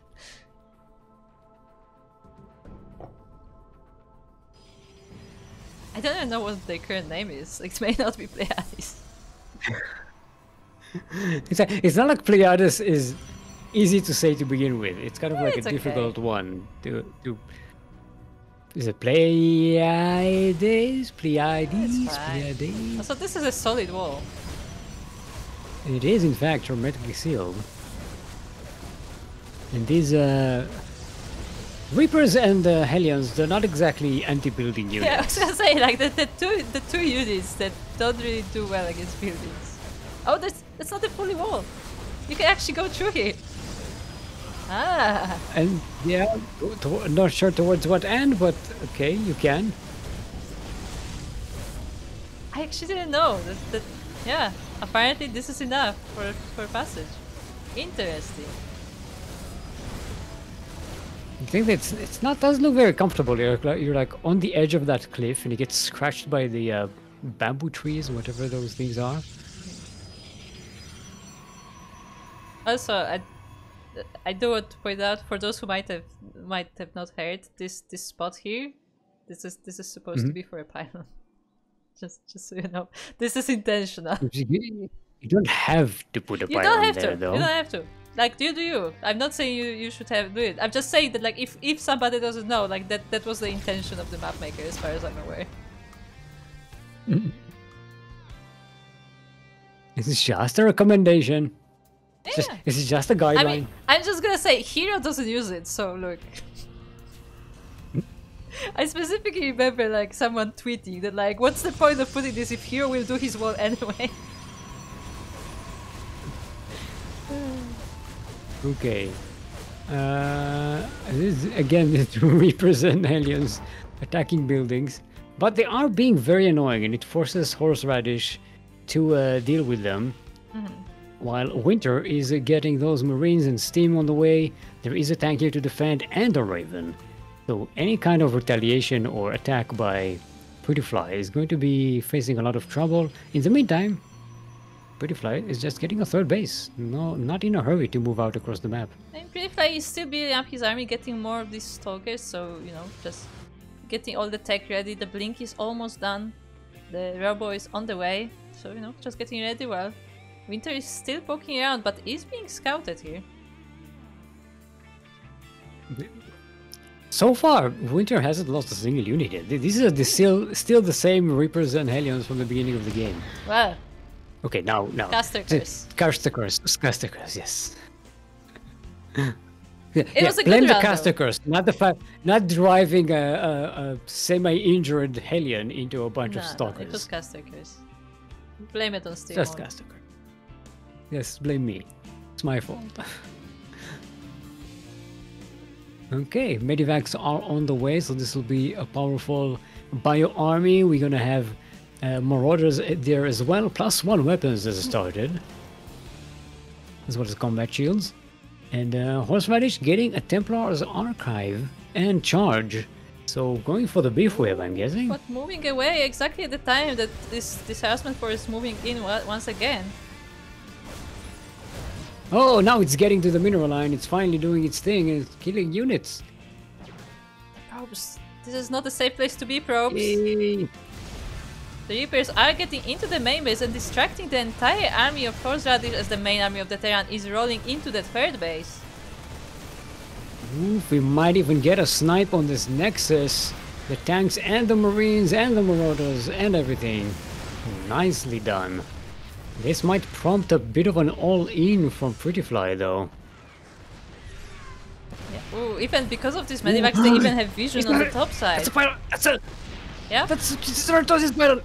Charge is currently charge and everything. blocked. Charge is currently delayed. Robo is not powered, so it's also not being useful to the Protoss. And yeah, Horseradish is suddenly in a very peculiar position. And his supply blocked. Yeah. Ugh. Ouch. He's trying to go across the map to get some damage done. I mean, he will catch a few tanks, it looks like, but we'll see if that is enough. And by a few, you mean most of the tanks of WiNtR. That's a really good catch. Great use of those Blink Stalkers. Although losing them here might not be worth it. Yeah, only few Oh, of them boy. do survive. The rest of them tries to stand their ground, but now this Protoss army is not that impressive. And again, Robo has not been depowered, so there's no Robo units to help with this. Storm is almost finished, but it's not quite there yet. And charge is not existent. Yeah, charge They is are still not stuck. done. Oh, wait. The first Templar is just now being warped in, so it doesn't even. Yeah, it's gonna get second Templar. focused. It doesn't even have any energy, even if Storm finishes, and this one dies before Storm finishes. This is not good. The shield battery goes down. And remember, this is just a part of the Terran army. There's more at home. Yeah, to be fair, it is a very damaged army, but even then, it's enough to do a lot of damage here. And as you said, there are reinforcements back at home. Look how different it is without the charge for the Zealots. Yeah. Compared to what we saw earlier today. Oh boy. Charge that just was completed. Massive damage. Just as this attack ended, charge has completed. Okay, WiNtR goes back home to a third base that's fully saturated. Well, no, half saturated. And ghosts are on the way. That Raven is just chilling at home, just doing barrel rolls in the middle of anywhere, just enjoying itself. Raven just looks so cute and playful sometimes. I still don't know why it has that animation. Why does it just roll? Like, it's just bored. It's just doing rolls. It's cute. It is cute. It's just like, why? Beep moop meep morp. It's a robot. Cute robot. Ooh, horseradish using the healing shrine. Pretty much the only way to heal Protoss, right? Yes. Because shield battery only regens the shields. Ooh, the warp who dared the give them warp this power? Oh, the warpism gets caught out. This is Straight not a from the very big Robo. army for the Terran, though. This might be dangerous. Getting surrounded on all sides. Feedback on the ghosts. The ghosts don't quite get any EMPs out. And now the charge Raven is goes finished down. for the Zealots, but the Zealots are all dead. Oh, the Terran looks like he's doing it. Yeah, it looks like just enough units here for the Terran, overpowering the Protoss, and WiNtR will be taking game number 1, but it was pretty close at times. Very nicely done. The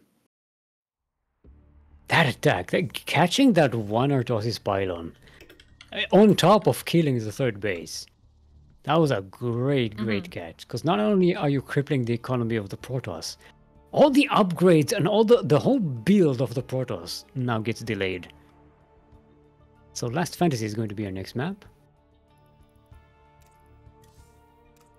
Going to see some shenanigans again. Some proxy reapers. The good stuff.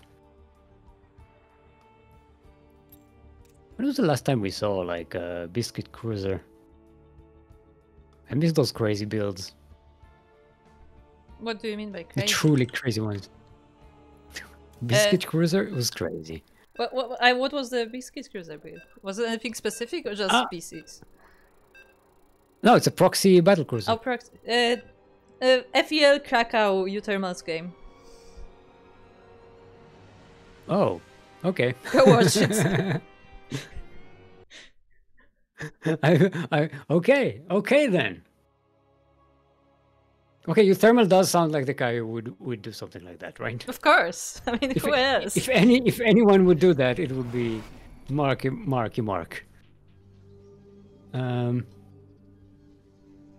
Anyway, we are on Last Fantasy. Last Fantasy, of course, not the Final Fantasy, just the last one. In the north edge of the map. Representing United 19, it is our pink Protoss, otherwise known as horseradish. Give it up for Pretty Fly. Rockalai. And across the map we have his opponents. It is the yellow Terran player from Clan Devoid. It is WiNtR. WiNtR. I mean, that's what it says, so that's how I'm gonna read it. It's WiNtR. Yeah, no. WiNtR.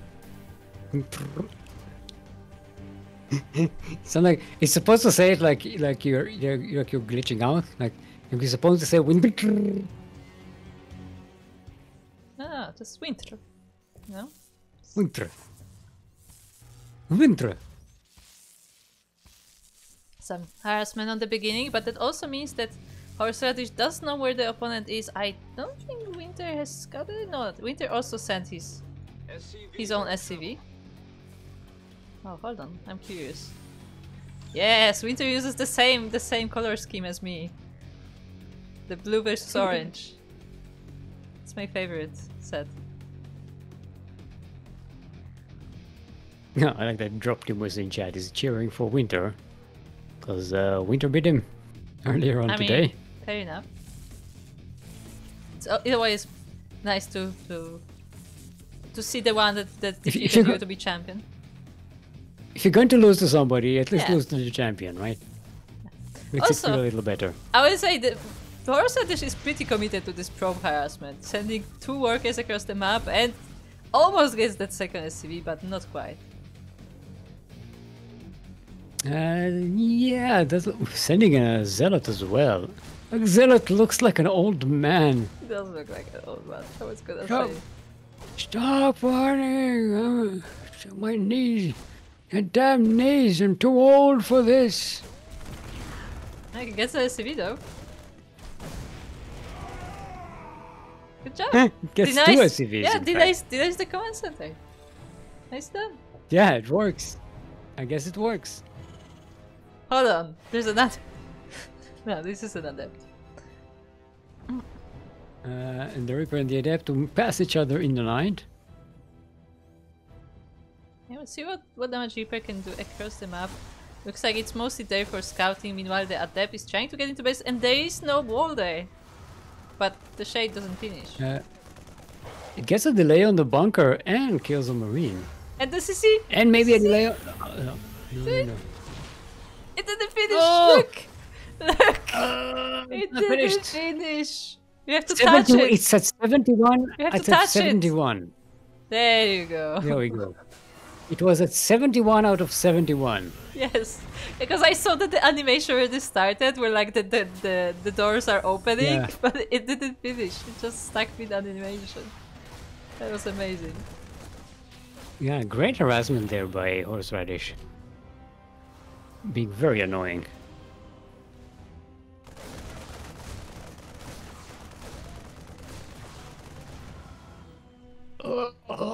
Finally, all the portals are dead. That was a great harassment. And there's a stalker now here. Yeah, like horseradish keeps sending those like single units, but every time they do something annoying to the Terran, you know. And in the meantime, it's just taking third base. Look at the delay on the natural of the Terran. Now that's quite cheeky from the Protoss. Because if WiNtR goes for a strong timing here, defending 3 bases is going to be very difficult for a Protoss. Oh yeah. Who doesn't invest in army units early on. This is a 3-Rex. Yeah. Shout out to Luigi. Thank you for that raid. Thank you for that raid. Welcome, Raiders.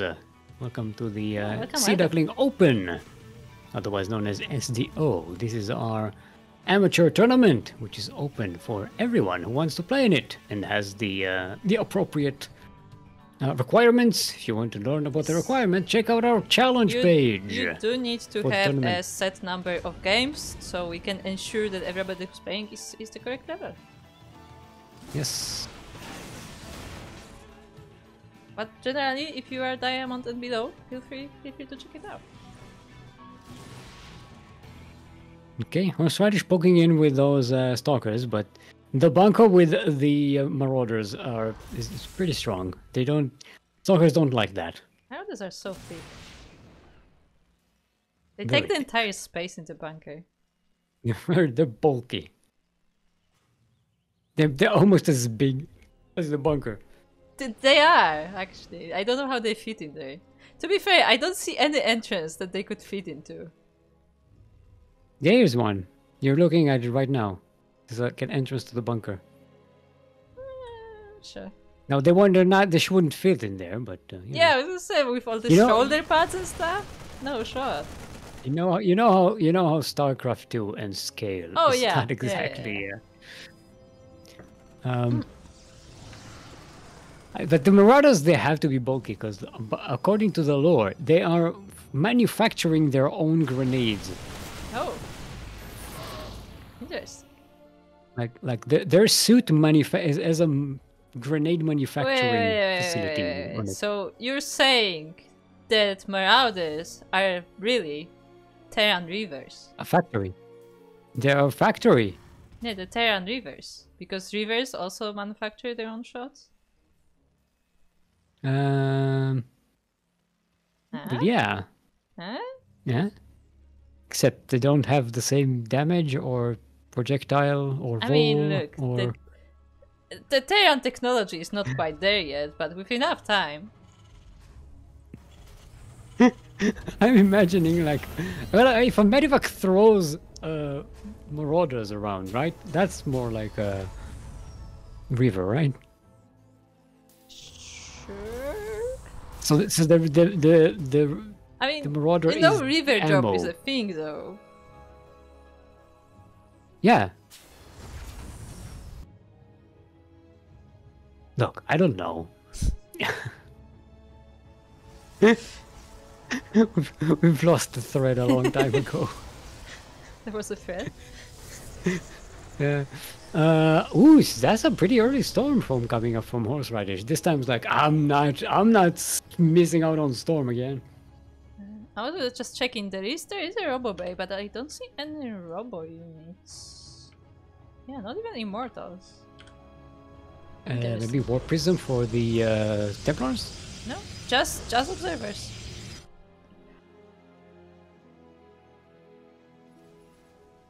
And Wait, it looks like the don't need Terran army. Robotics Bay for the. Yeah, it looks like the Terran army is now moving out and will be meeting the Protoss in the middle. Okay, WiNtR just realizing the army is flanked, goes on to up top of the high ground, gets flanked by these charge lots. Oh boy, dealing with them is going to be a nightmare. Trying to kite them out, but it's going to be difficult. The medivacs load up, and the stalkers don't quite manage to kill them. And now, Pretty Fly is going to be threatening the third base of WiNtR. WiNtR evacuates the base and the workers. Again, So I would not like. quite taking any damage here. Yeah, I would like to remind everybody that the natural of the Terran was so delayed because of that small harassment from the Protoss, and horseradish is taking a fourth as WiNtR is still trying to establish his third. Just zerging it up. Yeah, why not? Do they have mining equipment in the... Look, I don't know where they get the materials for manufacturing those Do those they grenades. have mining They just- equipment in their feet? I'm just like, yeah, that makes Yeah, sense. they're sure. mining ores from the ground and making them into grenades. That's why they have to be so bulky. Makes sense. That's why they stomp so heavily, because they're like digging into the ground every time. Ooh, nice storm. But there's a lot of Marauders here. Yeah, Marauders do much better against storms than Marines. The boys are being pulled there. The SCVs all go down. GG, well played. Is called out, and horseradish evens up the score. We have ourselves a sideways 1-1. Firefly Reavers? No, not different not Reavers. those. The StarCraft Reavers. Protoss Reavers. The Brood War Reavers.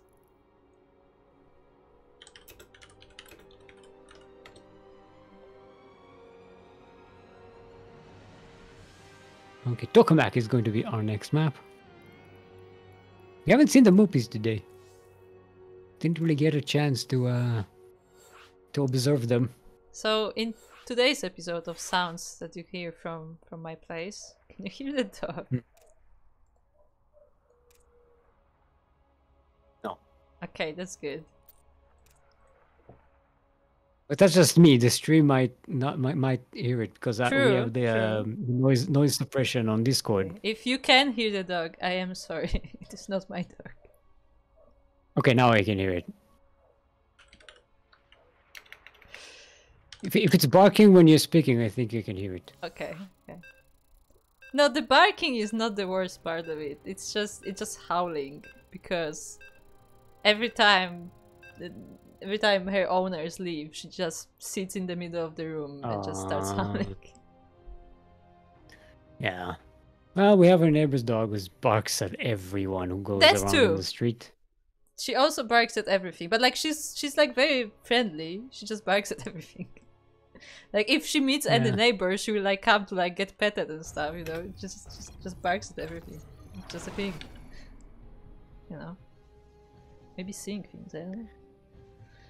And speaking of things, we are on Tokamak, the part of a nuclear reactor apparently that we don't understand because we're not nuclear physicists. In the southwest corner of the map, representing United 19, currently sideways 1-1 in this best of 3 semi-final of today's Sea Duckling Open, the number 137. Our pink Protoss is Pretty Fly, otherwise known as horseradish. And across the map we have his opponent. It is the yellow Terran player representing Clan Devoid. It is WiNtR. WiNtR. WiNtR.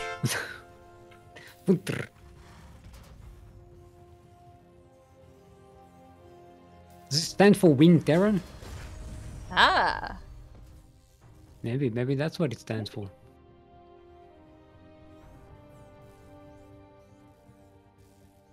I mean, we already had a few WiNTRs in this scene, so I guess, you know, we have to find something. And by a few, you mean one? No. There are at least 2 notable ones. The second one is, I believe, a Swedish guy living in Japan or something like that. I also think there's another WiNtR, I want to say from Hungary, maybe? Like in the more like amateur scene, maybe? I'm not sure though. So yeah, we've had a few. So many WiNTRs. Well, that's why it's so cold in here.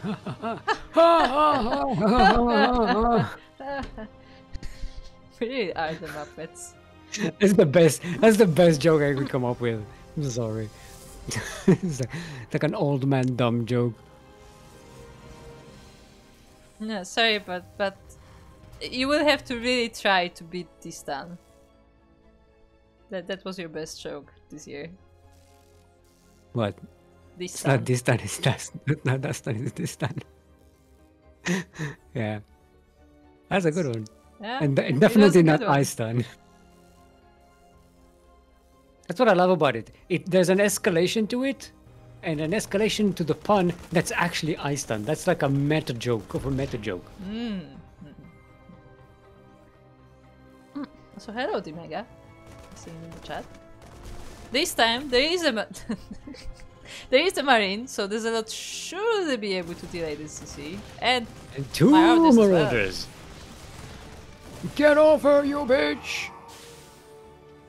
And once again, we're going for the free racks. Yeah, baby. But it looks like this time it's my WiNtR Marauder is impersonation. WiNtR is much more aggressive. It is already moving across the map with those few units. The Adept is moving back for the defense, but what is there to defend for horseradish? There is one Stalker. I guess you can say winter is coming?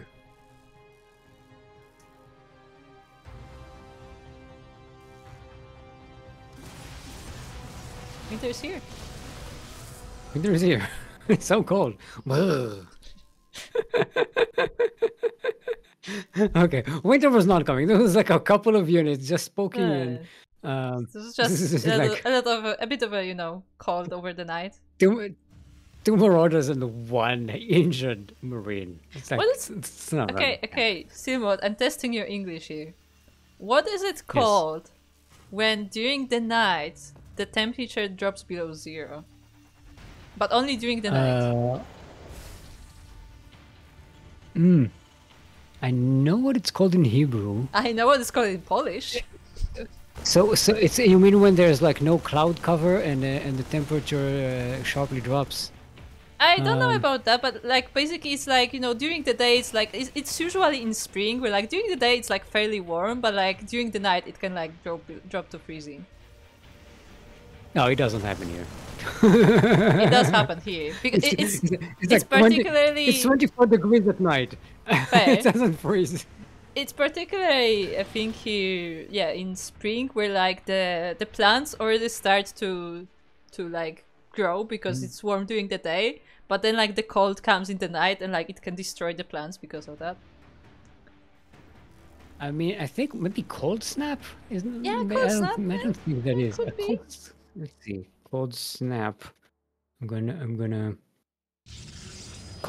Cold wave is a weather phenomenon that is distinguished by a cooling of the air. Specifically, is used by blah, blah, blah, blah, blah. Cold wave is a rapid fall in temperature within a 24-hour period, requiring substantially increased protection to agriculture, industry, commerce, and social activities. Yeah, could be that. Not sure. Not sure. I think this is just like a cold storm or something. Oh yes, we have the hallucinated colossus. Yes, I love it. It's Haluk. Don't run, WiNtR. It's fine. I mean, he scans it, so he sees that it is Haluk. Those two immortals are definitely not a threat to you. But he did scan it, so he does realize that this colossus was not real. But it's funny every time. I like creative use of hallucination. Mm-hmm. Yeah, when it's not like a scouting phoenix, like everyone else uses it. I mean, for a while it was also very common to like hallucinate a few stalkers just to make your army look bigger. Yeah, I suppose if you get your enemy to waste shots on a hallucinated unit, it's also like can be pretty huge in a close, you know, a close fight. When every shot counts. Mm-hmm.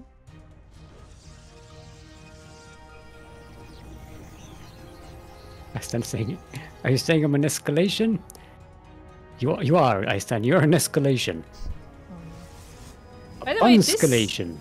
This warping point has been used for a while, but I don't think the attempts were actually getting into the bases, or they were immediately sniped as they tried. It's a difficult thing because the Terran usually has an army waiting there, right? That's being constructed. There's always like a rally point in the natural, yeah, exactly. or so. Well, looks like horseradish wants to try to maybe face this army, but I don't know if he has enough. Maybe just barely. At the same time, those attempts finally are getting into the base. Ooh, yeah, the boys are pulled in to attack those. They do a pretty decent job. Actually, only loses 5 SCVs, and the main army of WiNtR engages Prettyfly and kills pretty much all of the Protoss here, especially the Immortals. Disruptor! Only takes a few Marines, and that's not a lot of army left here for the Protoss. The Terran is moving forward, taking down the Disruptor, taking out whatever units are left. The shield battery is out of energy. Can you assassinate someone with just disruptor shots? Because it's just like every time I see a disruptor shot, I feel like my heart is going to give in. It's fun. and it's over. It's so butt clenching. Shield battery left alone, but yeah, WiNtR has to move forward. I mean, he has to press the advantage, but now the Colossus is out. That will be a bit more difficult. There are a lot of Marauders in this army, but all of the army is pretty damaged already. And this is the real Colossus, not a hallucinated one. The Medivacs are out of energy, confused. so it's very difficult for them to heal right now. There are 2 fresh Medivacs, but there are only 2. Now there are 2 Colossi! That's not something this Terran army can deal with right now, not without a little more backup, or if the Protoss overextends. Yeah, far from the shield batteries, the Marauders just steam forward, take down all of the Colossus. Now there are just a few Zealots here to defend, and GG is called. WiNtR will be taking the semi-final 2-1 and moving to the finals. Ooh. Nicely done.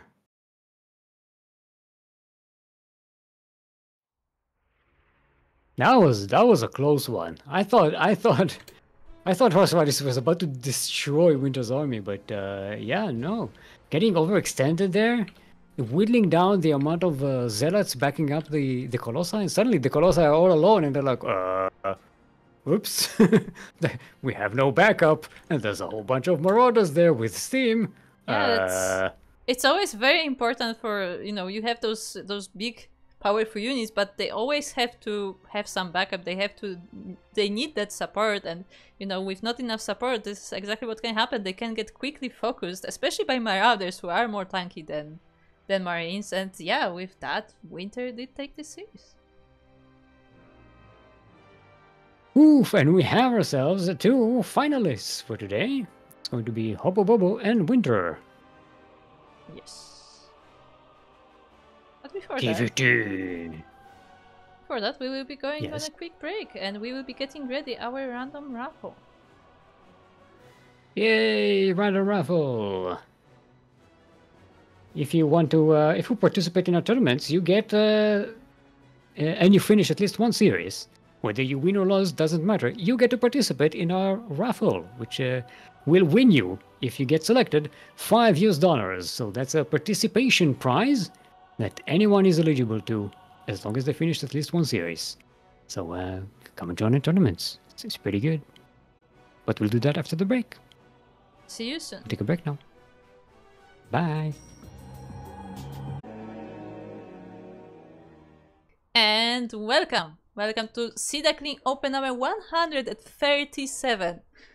Our monthly tournament for the Bronze to Diamond players up to 4.2k MMR. If you're interested, make sure to check out our channels. Make sure to check out our socials, our Discord. We post about our tournament regularly there.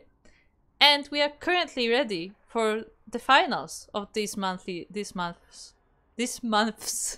tournament. This is difficult to say. Tournament is, yeah. Yeah. Relatable. But before that, we have something special to do. Stick, would you like to introduce the random raffle?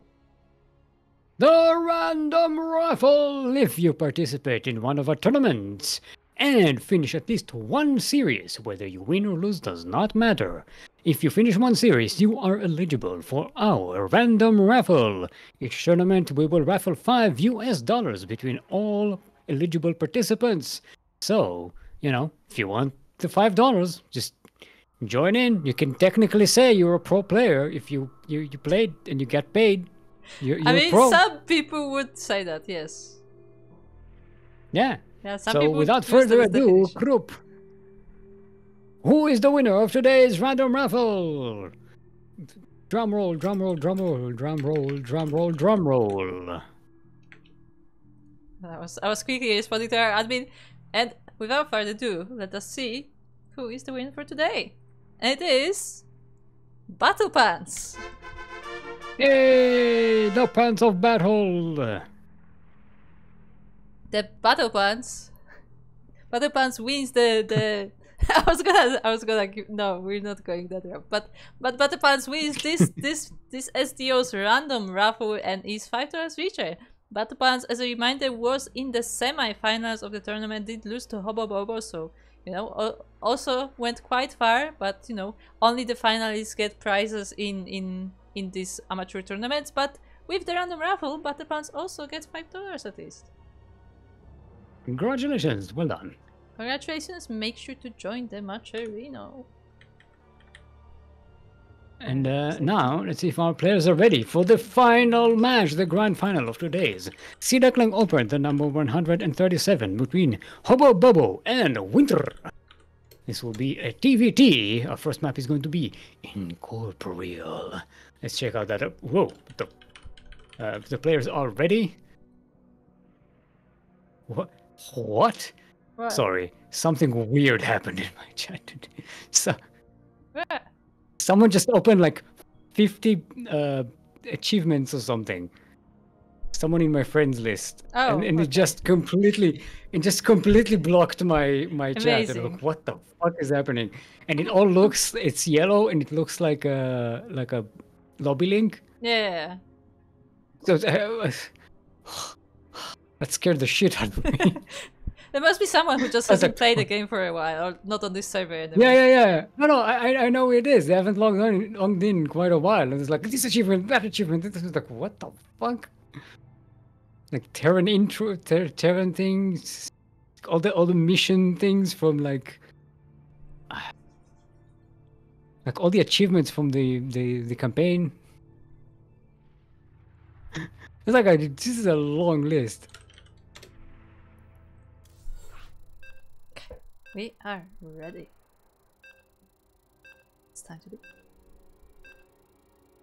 Also, congratulations to Yaku for winning the raffle kappa. Hashtag not rigged. So, as an inside joke, Yakuzaku never wins the raffle except that one time he did. He did, yeah, he did once. I will say, I have to like look at the rankings, summing up all of our tournaments, not just like each one separately. But I think right now, this year, I think Ragnar may be leading. Ragnar did get quite a few of those over the past few months. Yeah, you know, you gotta participate in the game to he win does the game. participate in every single one, so hey. Anyway. And speaking of every single one, we are on Incorporeal LE, the map, which in fact does not exist. It is incorporeal. You can see it, you can't touch it. It's incorporeal. We're in the southeast corner of the map. Our Teal Terran making their debut in our tournaments here today and getting all the way to the grand final. Give it up for our controversially Teal Terran, HoboBobo.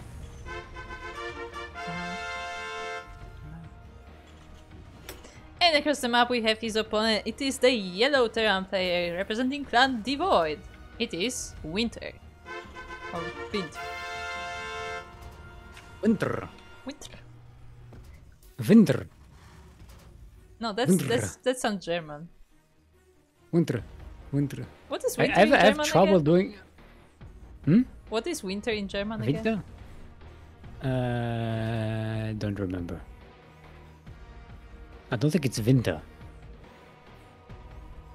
Let me double check. Okay, let's use Google Translate, right? Google Translate will know. Of course.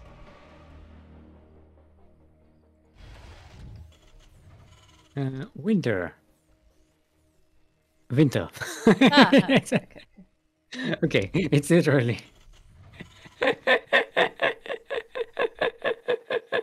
Okay, we have a bit of a difference here. It's even the exact same spelling and everything. Yeah. I got handed the easiest. I got handed the easiest vocabulary word in German, and I failed it. Look. Sorry. Anyway, we have a bit of a difference between our Terran players here, as HoboBobo does go for that Rax expand here. Was there a Reaper? Yeah, a Reaper expand. Meanwhile, WiNtR is going for factory first. Yeah, factory before command center.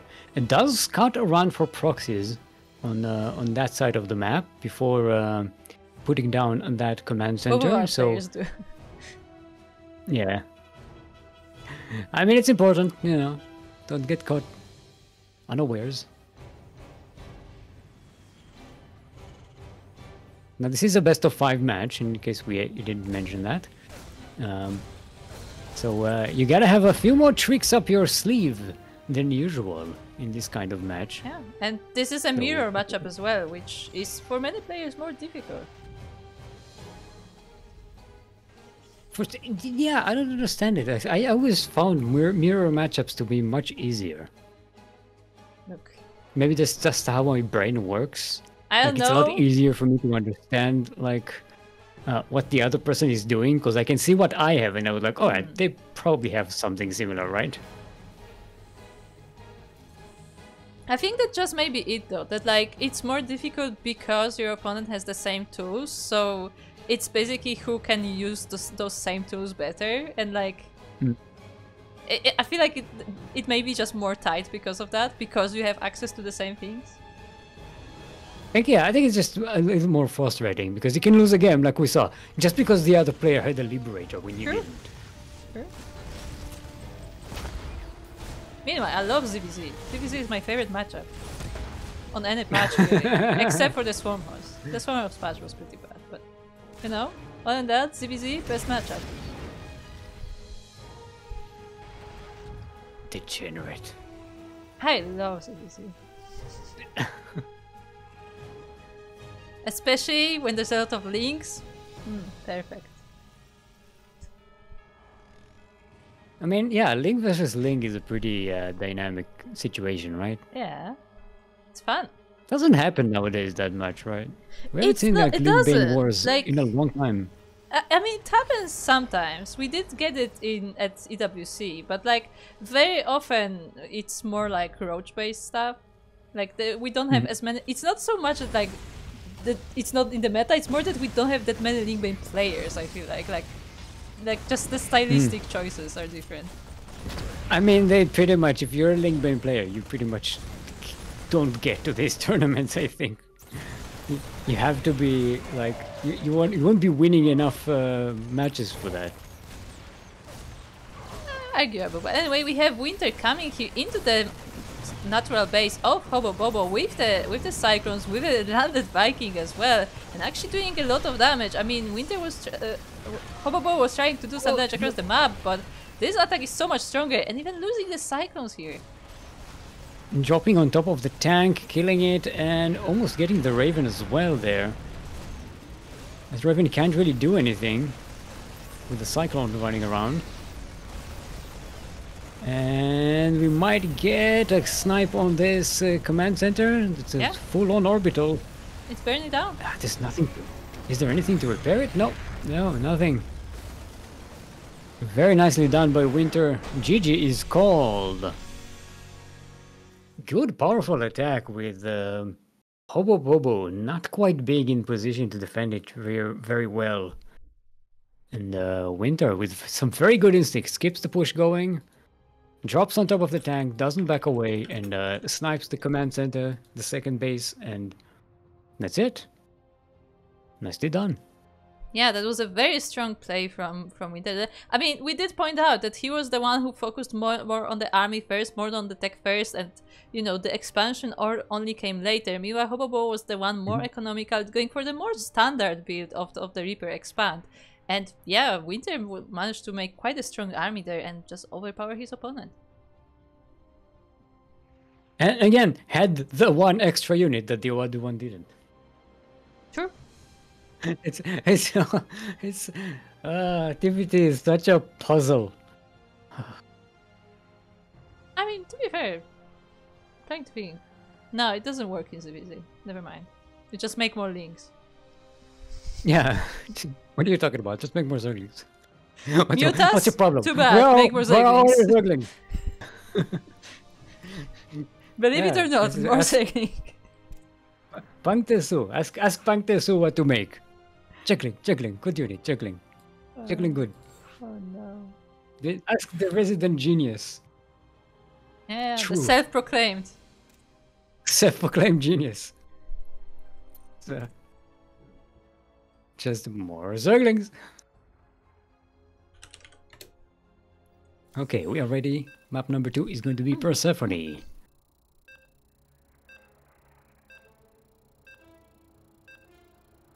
It go for the Imba mech. That game did not go into mech. That was. Nah. I mean, it could have. If HoboBobo did hold, I feel like there was like a potential there, but no. There was mech in the making. Huh? Yes.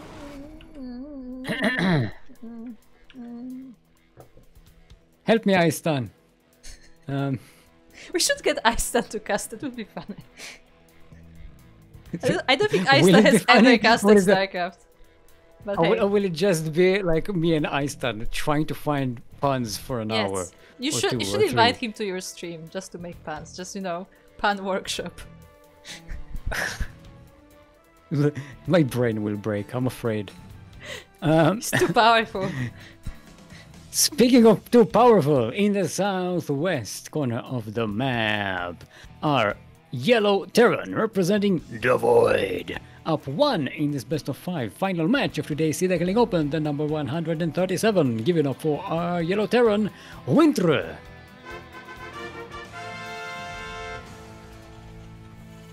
And across the map we have his opponent. It is the light blue Terran player representing himself. It is HoboBobo.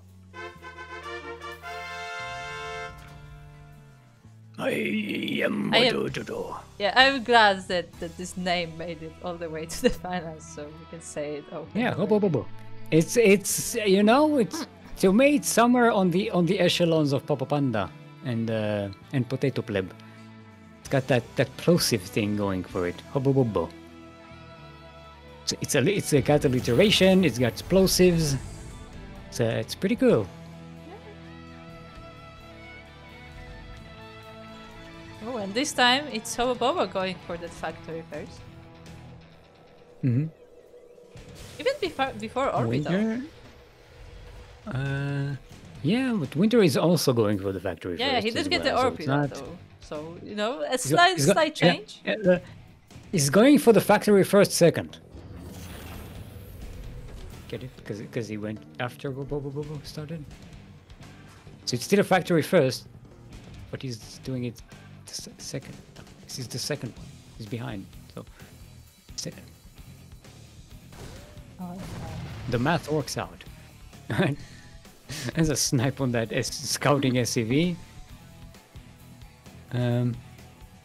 Okay, HoboBobo gets a command center. WiNtR waiting for the factory to finish.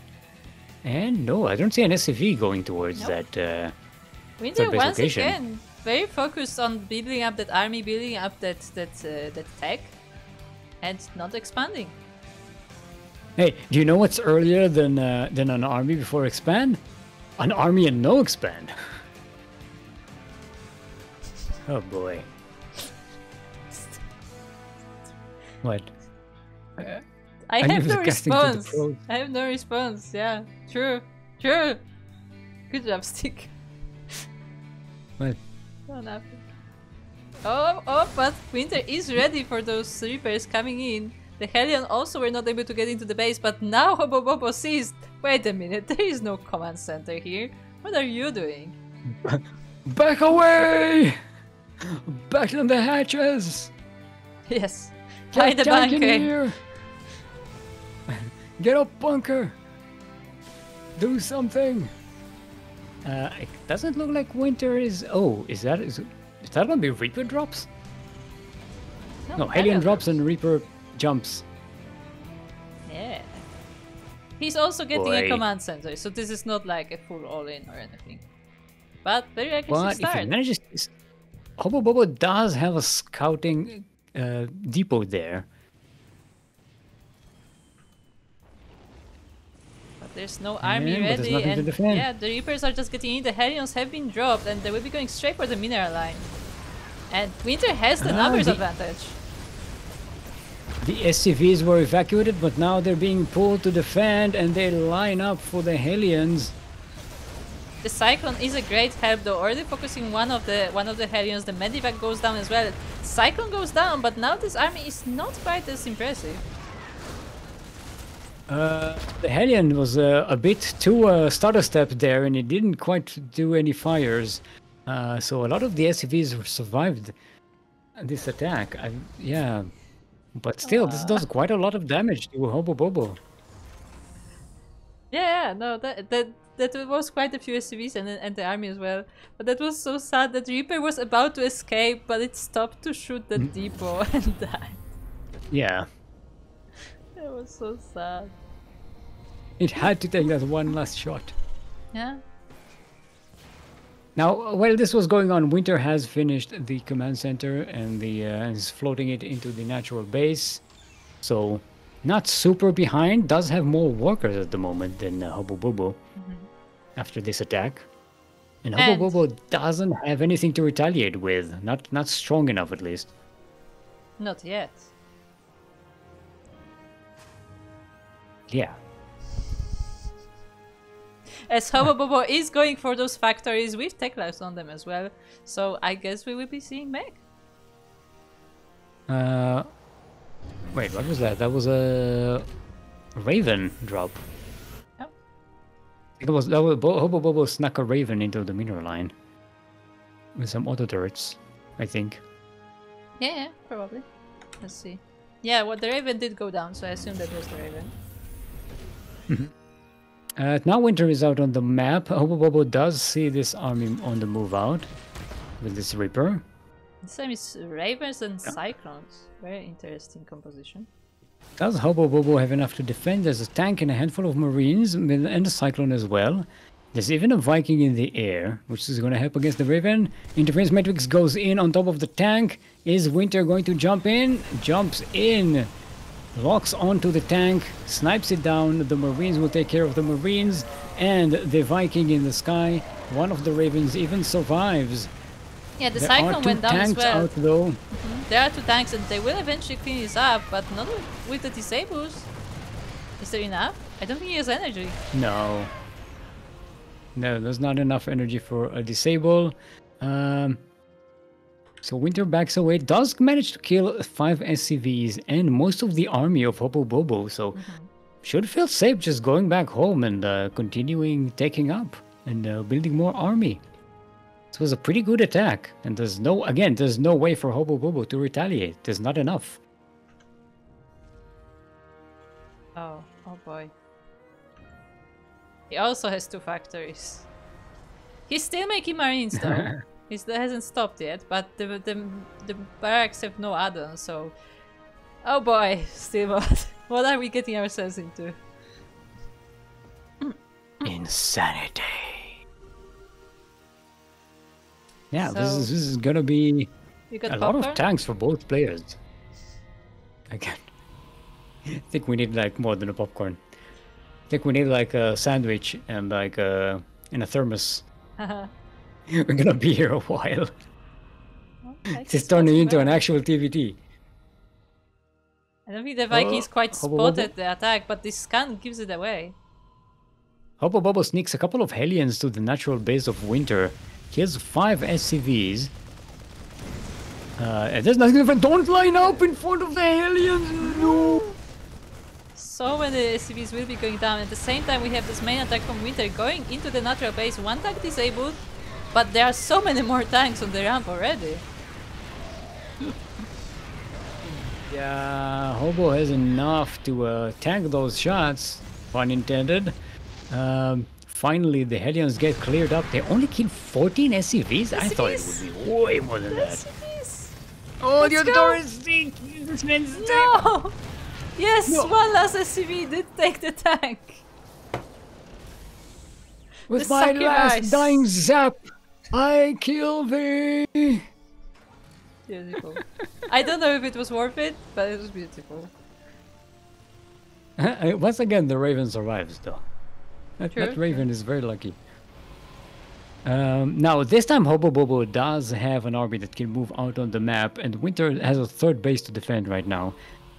Is HoboBobo going to be decisive enough to move out? They're sending out a couple of scouts to see what's going on, if there's army's movement here by WiNtR, and decides to push forward. Doesn't know about the 3rd base just yet. Yeah, but it is in the way, so he will find it as he's moving towards his opponent. Now it's coming, but WiNtR is already here. Gets the first shot with the Vikings. Ooh, Raven goes down. But that was the Raven. But with more Vikings here in the sky, WiNtR will have the eyesight advantage for the tanks. Although HoboBobo does have more tanks around here. It's like 4 tanks to 1. Yeah, and nothing in his army shoots up. It's just the Vikings, so they are being chased away by WiNtR, but this base is still being sieged. Yeah, but HoboBobo has no backup for these tanks. They really... I mean, Yeah. he keeps some of them unsieged, which is, you know, they are their own backup right now. Basically, But yes. without the vision, he has to keep scanning to get damage. Does sneak the Hellions into the natural base of WiNtR. I like that move. You know, the tanks may be stuck there, but the Hellions can go around. And there are more tanks coming. Ooh, but a nice position here Oh, from there. WiNtR on the high ground. Oh, and there's a Liberator, but there's a Cyclone on the ground. Oh, this is such a... Okay, the Vikings can land here, I think, right? Yeah. To take care of that Cyclone. There we go. Ooh. And the Liberator survives. But look at that, 18 SCVs go down and the Hellions go into the main base as well. They might get a few more SCVs here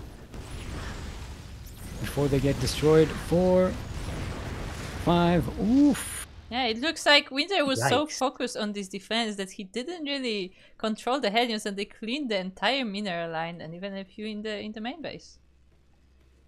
But it did destroy HoboBobo's army, and Yes. he really doesn't have anything that can attack now. And HoboBobo is way behind on bases, now trying to double expand to keep up with to catch up. It'll be a while before that pays off though, and WiNtR in the meantime is even after losing so many workers, still equal on workers.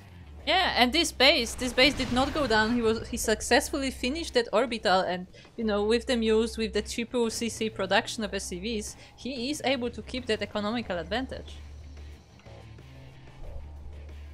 The question is whether he can keep up the production and get ahead. Because right now they're pretty much on even ground.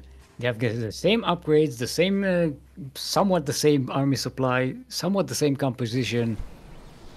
If WiNtR lets HoboBobo get away with the double expand, that's very bad for WiNtR. Where's the second CC? Well, there's another harassment in the Oh, natural of that's WiNtR. Can you guess what unit that Cyclone? was by the... I don't know, it just looks like a jumble of things. I think that was a Raven, maybe? No, I don't think he made another Raven. No, it's a Liberator. No, it was a Liberator. Okay, yeah, makes sense. You liberate me, I liberate you! So many scans. Look at the scans on the map. WiNtR sees everything. It's just like the animation. Yeah. Okay, HoboBobo does have more Vikings here, and it looks like he's gonna get the air advantage. Gonna be able to take care of that Liberator and clean up the skies. But on the ground, WiNtR is doing a good damage on the tanks of HoboBobo. Now with the landed Vikings, they're chasing tanks. This is so, it's so funny. I doubted the decision to land the Vikings, but they did take 2 tanks of their own, so there's Yeah, that. because they do extra damage to mechanical units, right? I think tanks are considered mechanical. Yeah. So, you know, a few shots can definitely do a lot. I hope the chat is happy, because not only are we getting a mech game, we're getting a double mech game. Double make game. It's just tanks and Vikings. Tanks and Vikings. With some Cyclone Sprinkle on top. Just making it happen. Also, I found the pylon, but it's here. It's not on pylon. What? Oh. So we have pylons here on this map. Two kinds of pylons even. Ah. You have the big one over here. Why aren't those on pylon? Good question. Yeah. See, YouTube chat likes the way we say HoboBobo. Yeah. It's a fun Yeah, name. it's like Mojo Jojo. Mojo Jojo.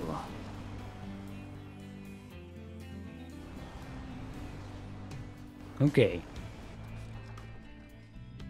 HoboBobo sneaking in, trying to scan on that fourth base of WiNtR. Says, oh, there's no fourth base. And WiNtR What's is going moving on out here? at the same time, so the armies will miss each other and just try to attack in the bases. And they're going for a full-on base trade. It looks like they are. I think is HoboBobo has more more bases to trade. Yeah, and Is what I'm HoboBobo trying is to say. camping the production of WiNtR right now, and WiNtR tries to do the same. Yeah, with the Libre Vikings. WiNtR does have one extra Viking. Oh, actually, way more. 13 to 10. 13 to 9. Yeah, so now it's a game of who's going to kill who no. first Look at that. and who keeps more of their army alive. Oh, we're going full base trade. Yep. The buildings now are already HoboBobo floating. WiNtR does have the slightly bigger army, and WiNtR does keep more workers alive, at least so far. But Also, I don't know I how many think- commands. Oh, I think WiNtR is going to lose the last command center. This is the last one. Oh, this is the last one. Yes. Okay, that's a bit concerning. It's trying to float over here. WiNtR does have the Vikings to come and defend this. There's only one Viking chasing it. Okay, HoboBobo gives up the chase, and WiNtR, they are really literally They are trading switching bases. bases. They are switching bases. I mean, to be fair, HoboBobo is just bunkering up here at the orbit, at the planetary, but his army is still Ooh, far okay. away, and WiNtR is already here. If WiNtR wastes too many units trying to find that planetary, that might give HoboBobo the advantage in terms of army supply. But the planetary is very low. I mean, the civvies are trying their best to fix it, and now HoboBobo is coming from the side. He doesn't have enough Vikings, though. Yeah, the air advantage is heavily in the favor of WiNtR. I was about to say that Liberator was about to switch, you know, the balance of power, but then it was like, oh, it almost immediately dies to the Viking. And this planetary fortress is about to go down. I don't think, can HoboBobo even scan? No? Oh, he can. He has the orbital command he has landed one down. He orbital. does have energy. Yeah, it landed over there in the corner. Okay, the boys are being pulled, but the Vikings are landed and destroy the tanks of HoboBobo. HoboBobo has no army left. GG is cold, and WiNtR takes game number 2 and is on match point to win this entire tournament. That was a TVT. That was a TVT. This is not something you usually see. Mech versus mech up to a base trade. That was quite something to witness. And look how long the game took. 18 minutes, 13 seconds. That's not that bad. Yeah, for a mech game. Yeah. Remember when these things took 2 hours? Yeah. I do remember. Yeah, I remember. Sorry, did I awaken some bad memory? No, it still doesn't beat the 1 hour game of PvP. So. Who was it? Yeah, well, PvPs It's like did have. Nib and someone, I think. I don't know. I don't remember. Nib Kung Fu Panda, maybe? Yeah, I don't remember. But I just remember it was like shield batteries and Tempest, and everybody was just sitting. Well, that's kind of like you know, Swarmhost Broodlord. Oh, Swarmhorse was no. Broodlord Infestor was first, but then it was Swarmhorse, and Swarmhorse were just, you know, that people think that the animation was an exaggeration. It was not. Because I remember those like hour and a half, 2 hour long games on GSL where they were just sitting around. And casters are like, we've been talking for an hour and a half and nothing happened. Nothing has changed in the game. Yeah. So really, the game right now is way more dynamic than it used to be. Oh, yeah. That was back in the days before the 12 worker start as well. True. Anyway, we are here on the match point, and we are looking at ley lines. And in the bottom left corner of ley lines, we have the first of our players. It is the yellow Terran player representing Clan Devoid. It is WiNtR.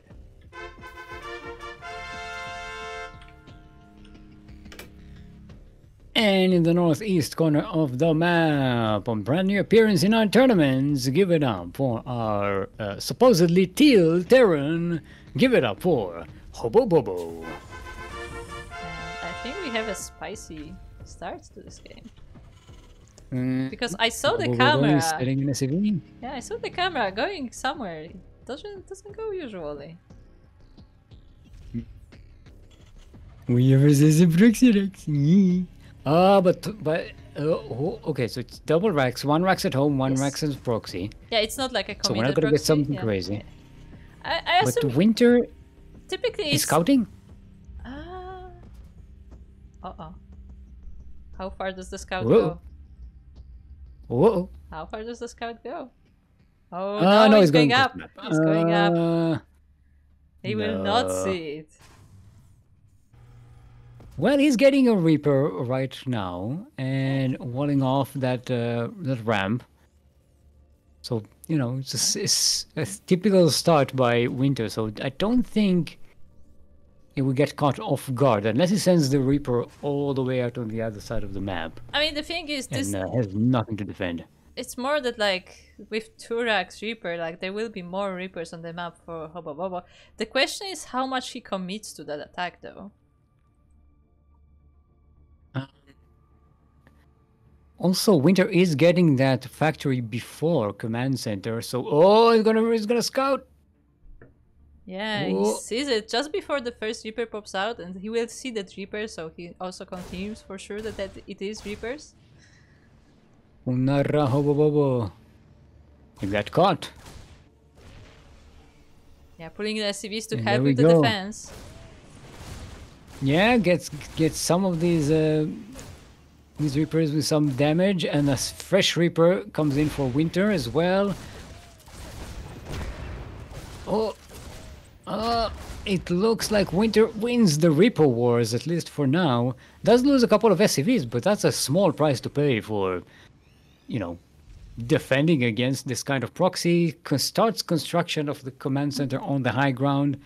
There's a Hellion on the way. But there are more Reapers coming, and this one has not healed yet, and the barracks are currently building an add-on, so there are no reinforcements. The Hellion is about to pop out, so that will help, but SCVs have to be forced off the line. Beautiful explosion. But that does mean that HoboBobo has to back away. I think you need something like 5 Reapers can really deal easily with a Hellion, but 2? Nah, right. And now with that add-on finish, WiNtR going for double Reapers on the reactor. Oh, don't get those Reapers lined up for the fire. Oh, second not Reaper. Second Hellion comes out for WiNtR, and the 2 Reapers are on the way as well. HoboBobo is getting a Cyclone at home and a command center. This is the first expansion for HoboBobo, so WiNtR is quite ahead in terms of. Actually, no. No, it's not. They're both pretty much at the same time. Yeah, they're pretty much at the same time. I thought for a second WiNTR's command center is already turning into a planetary. Yeah, the other one. Orbital. Orbital. So It would yeah, be no, pretty no. funny if he turned it into a planetary to fight the Reapers. Right here in the middle of the base. Yes. You know, just a big cannon. I mean, it is a defensive building, right? Yeah. It's defending your production. Pretty good. I'm sure you See, would make this it is work. this is when you use your barracks as a scout, when the enemy has Hellions and Reapers, not when they have Marines. True. When they have Marines, it's kind of useless. Oh, he's gonna block the command center too. But our Marines but coming the out for Reapers? WiNtR. Oh, but they do get caught out. There's even a Cyclone to get some lock-ons as well. Yeah, and the barracks is not going to be... Well, it's going to be a delay, so it delays WiNtR from moving out. So that it does win its life. It redeems its the tactic, basically. Is what I'm trying to say. So it's a worthwhile sacrifice.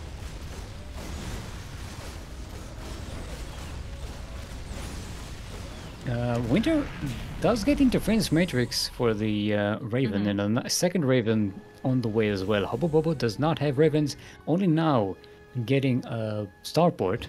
Yeah, just got the medivac Oh, out it's the of second? it. No. That's the second one. Yeah, it's the second starport. I guess wants to start on those Vikings early. Ooh, but Okay, WiNtR that's is one way not to catch up. aware. WiNtR is not aware of the drop coming. Does And have it's moving Marines out there? No, they're not. No. HoboBobo. This is not a big drop though. No. It's 3 Reapers and 2 Marines, but with nothing to defend. This is very dangerous. Yeah, WiNtR actually goes back. He was about to move out for an attack, but goes back to defend his base. So, I mean, it might have not killed a lot of SCVs, only 3, but a lot of lost a lot of lost mining time, and turns the entire army around to buying some time for HoboBobo to set up. But HoboBobo thinks, oh, the army is coming, I should back away. Instead, if HoboBobo stayed with that medivac over there, he could have gotten way more damage. I guess he figured WiNtR is coming to defend, but no, WiNtR is going to attack. Interference Matrix on the tanks. Yeah, the Vikings actually land to defend the Ravens. Yeah, the Vikings like because there's actually no Vikings to fight. There's just the Ravens. There are quite a few Marines in this army too. But is there enough here for WiNtR? I don't think so. No, there were more tanks sieged at the back and they weren't interfered with.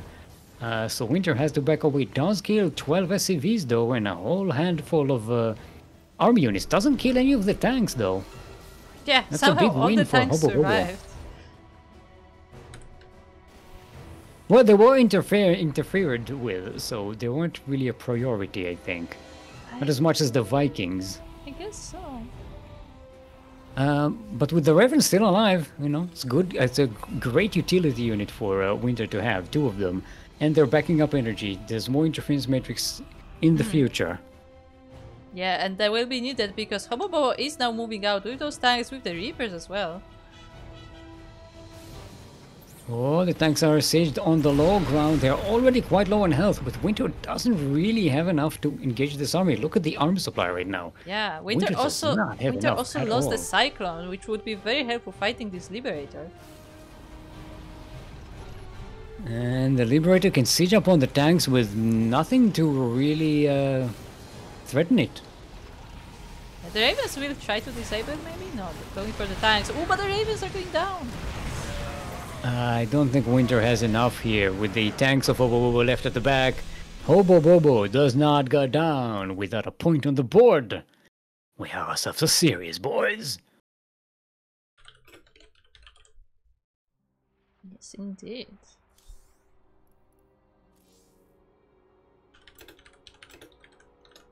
This is, like we always say this, I think, but in a best of 5, you have to have more tricks up your sleeve. It's a different series than if you're used to best of 3s or ladder games. Best of 5s can catch you very off guard. You know, like, okay, I've done my things, I won my games. Oh no, I still have to win another game. But I'm out of tricks. No. Oh no. I mean, we did get Porsche different builds in every map so far.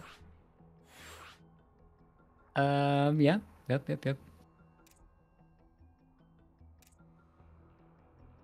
So Torches is going to be the next map. There's also less maps that you don't like that you can avoid. Because out of 5 games, you're bound to run into that one map that you really, really hate, right? Or that you always ban, you always veto on ladder, so you don't even know how to play it. Yeah, it's definitely more likely to happen, so... yeah.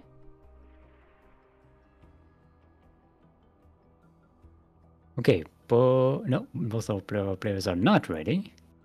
HoboBobo is asking for another second. I mean, don't forget to stretch. It's important to stretch. Just to say that I am stretching my back now because I have like a kink in my back, a crink. Crank? What did you say? In my back? Crink? I think crink is what that's when I have like this like, you know, like knot in your back that you want to massage and stretch out and like, this hurts. Why is everything hurt? I was about to say back in my days, things didn't hurt, but then that didn't happen. My back was always bugging me, even when I was young. All right, both players are ready. Let's get into game number 4. If we have everybody ready. Yep.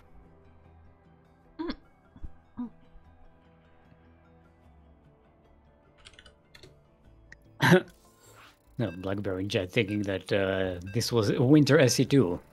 Yes, that was one of the WiNTRs we were talking about. One of the WiNTRs, yes. One of the WiNTRs. This is a different WiNtR.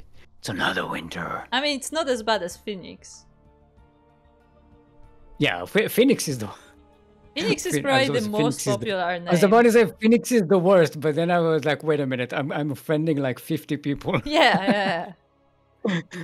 There's like 50 people called Phoenix, some variation of Phoenix.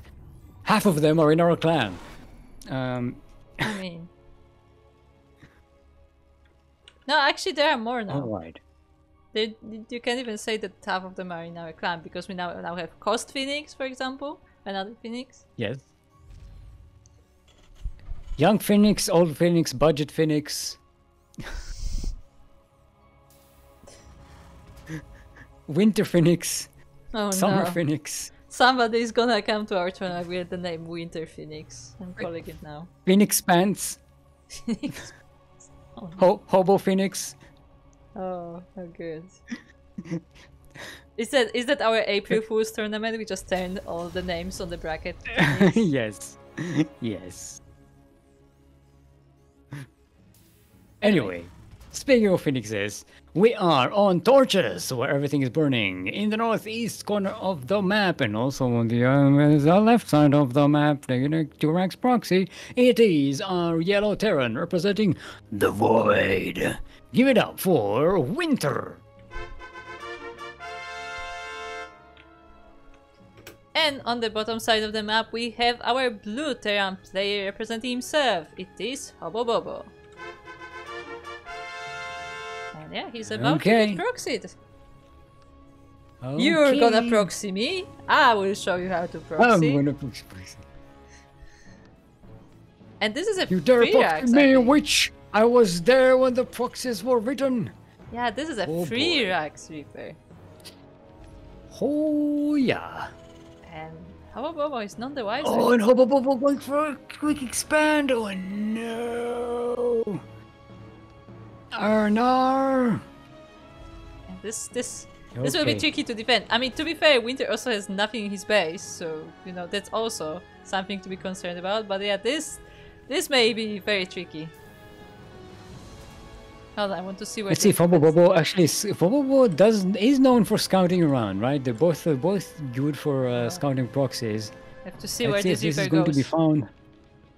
There are 2 Reapers out already, and they're gonna get Funarad. Yeah, he sees the Reapers. He knows what's happening. I mean, he has to know, like, there should not be 2 Reapers out there on the map at this point. Yeah. Okay, the boys are being pulled. HoboBobo knows he has to survive this little onslaught with these Reapers, because they are only going to get multiplied. WiNtR jumps deep in to try and kill this Reaper. There we go, that one dies, and he has to keep these alive, or at least... Ooh, Don dies. More are on the way though. One is already in the low ground, joining this fight. There are Marines and there's one Marine on the way for HoboBobo. 2 Marines. One Marine. Is this gonna be enough? I don't think so. As long as WiNtR kites pretty well here. I said that. It's just as I said that, he loses one of the Reapers. So it really is a caster curse. But now the alien goes down. GG is called! And with a wonderful 3rax proxy Reaper, WiNtR has come, has saw, and won. Congratulations to WiNtR, very nice. I mean, I did find it very funny that after HoboBobo did proxy, he was like, you know what, I can proxy too. And that he did. Very nicely done, very cheeky. Wonderful work by HoboBobo as well. Those were very close games there. Yeah, this was by no means one-sided. Very nice games.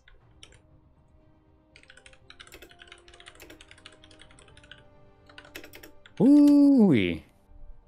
WiNtR is like, let's go! WiNtR is saying that Torches is kind of bad for proxy Reapers. I mean, it's probably not an ideal map for it, but it did work out.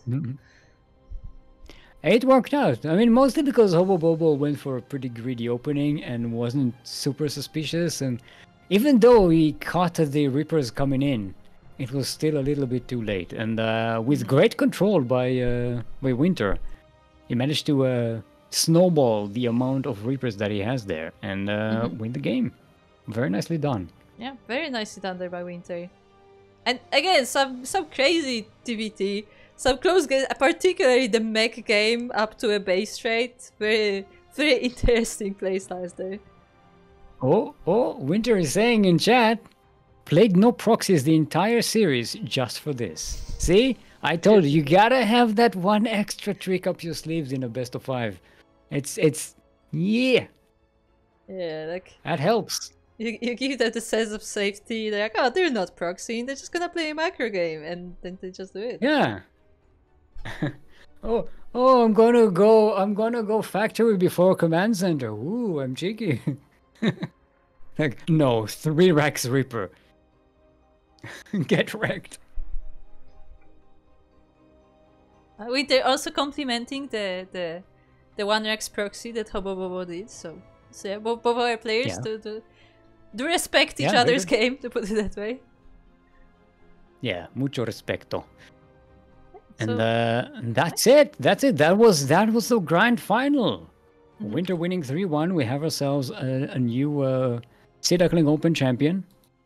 Yes, I don't even think he has been in the finals yet.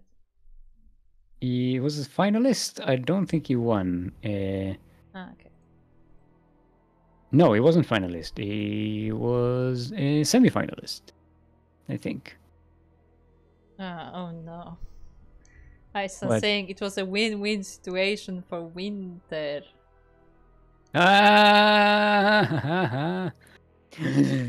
You need WiNtR versus Kerwin. Who's going to win? The win. It's going to be another TVT.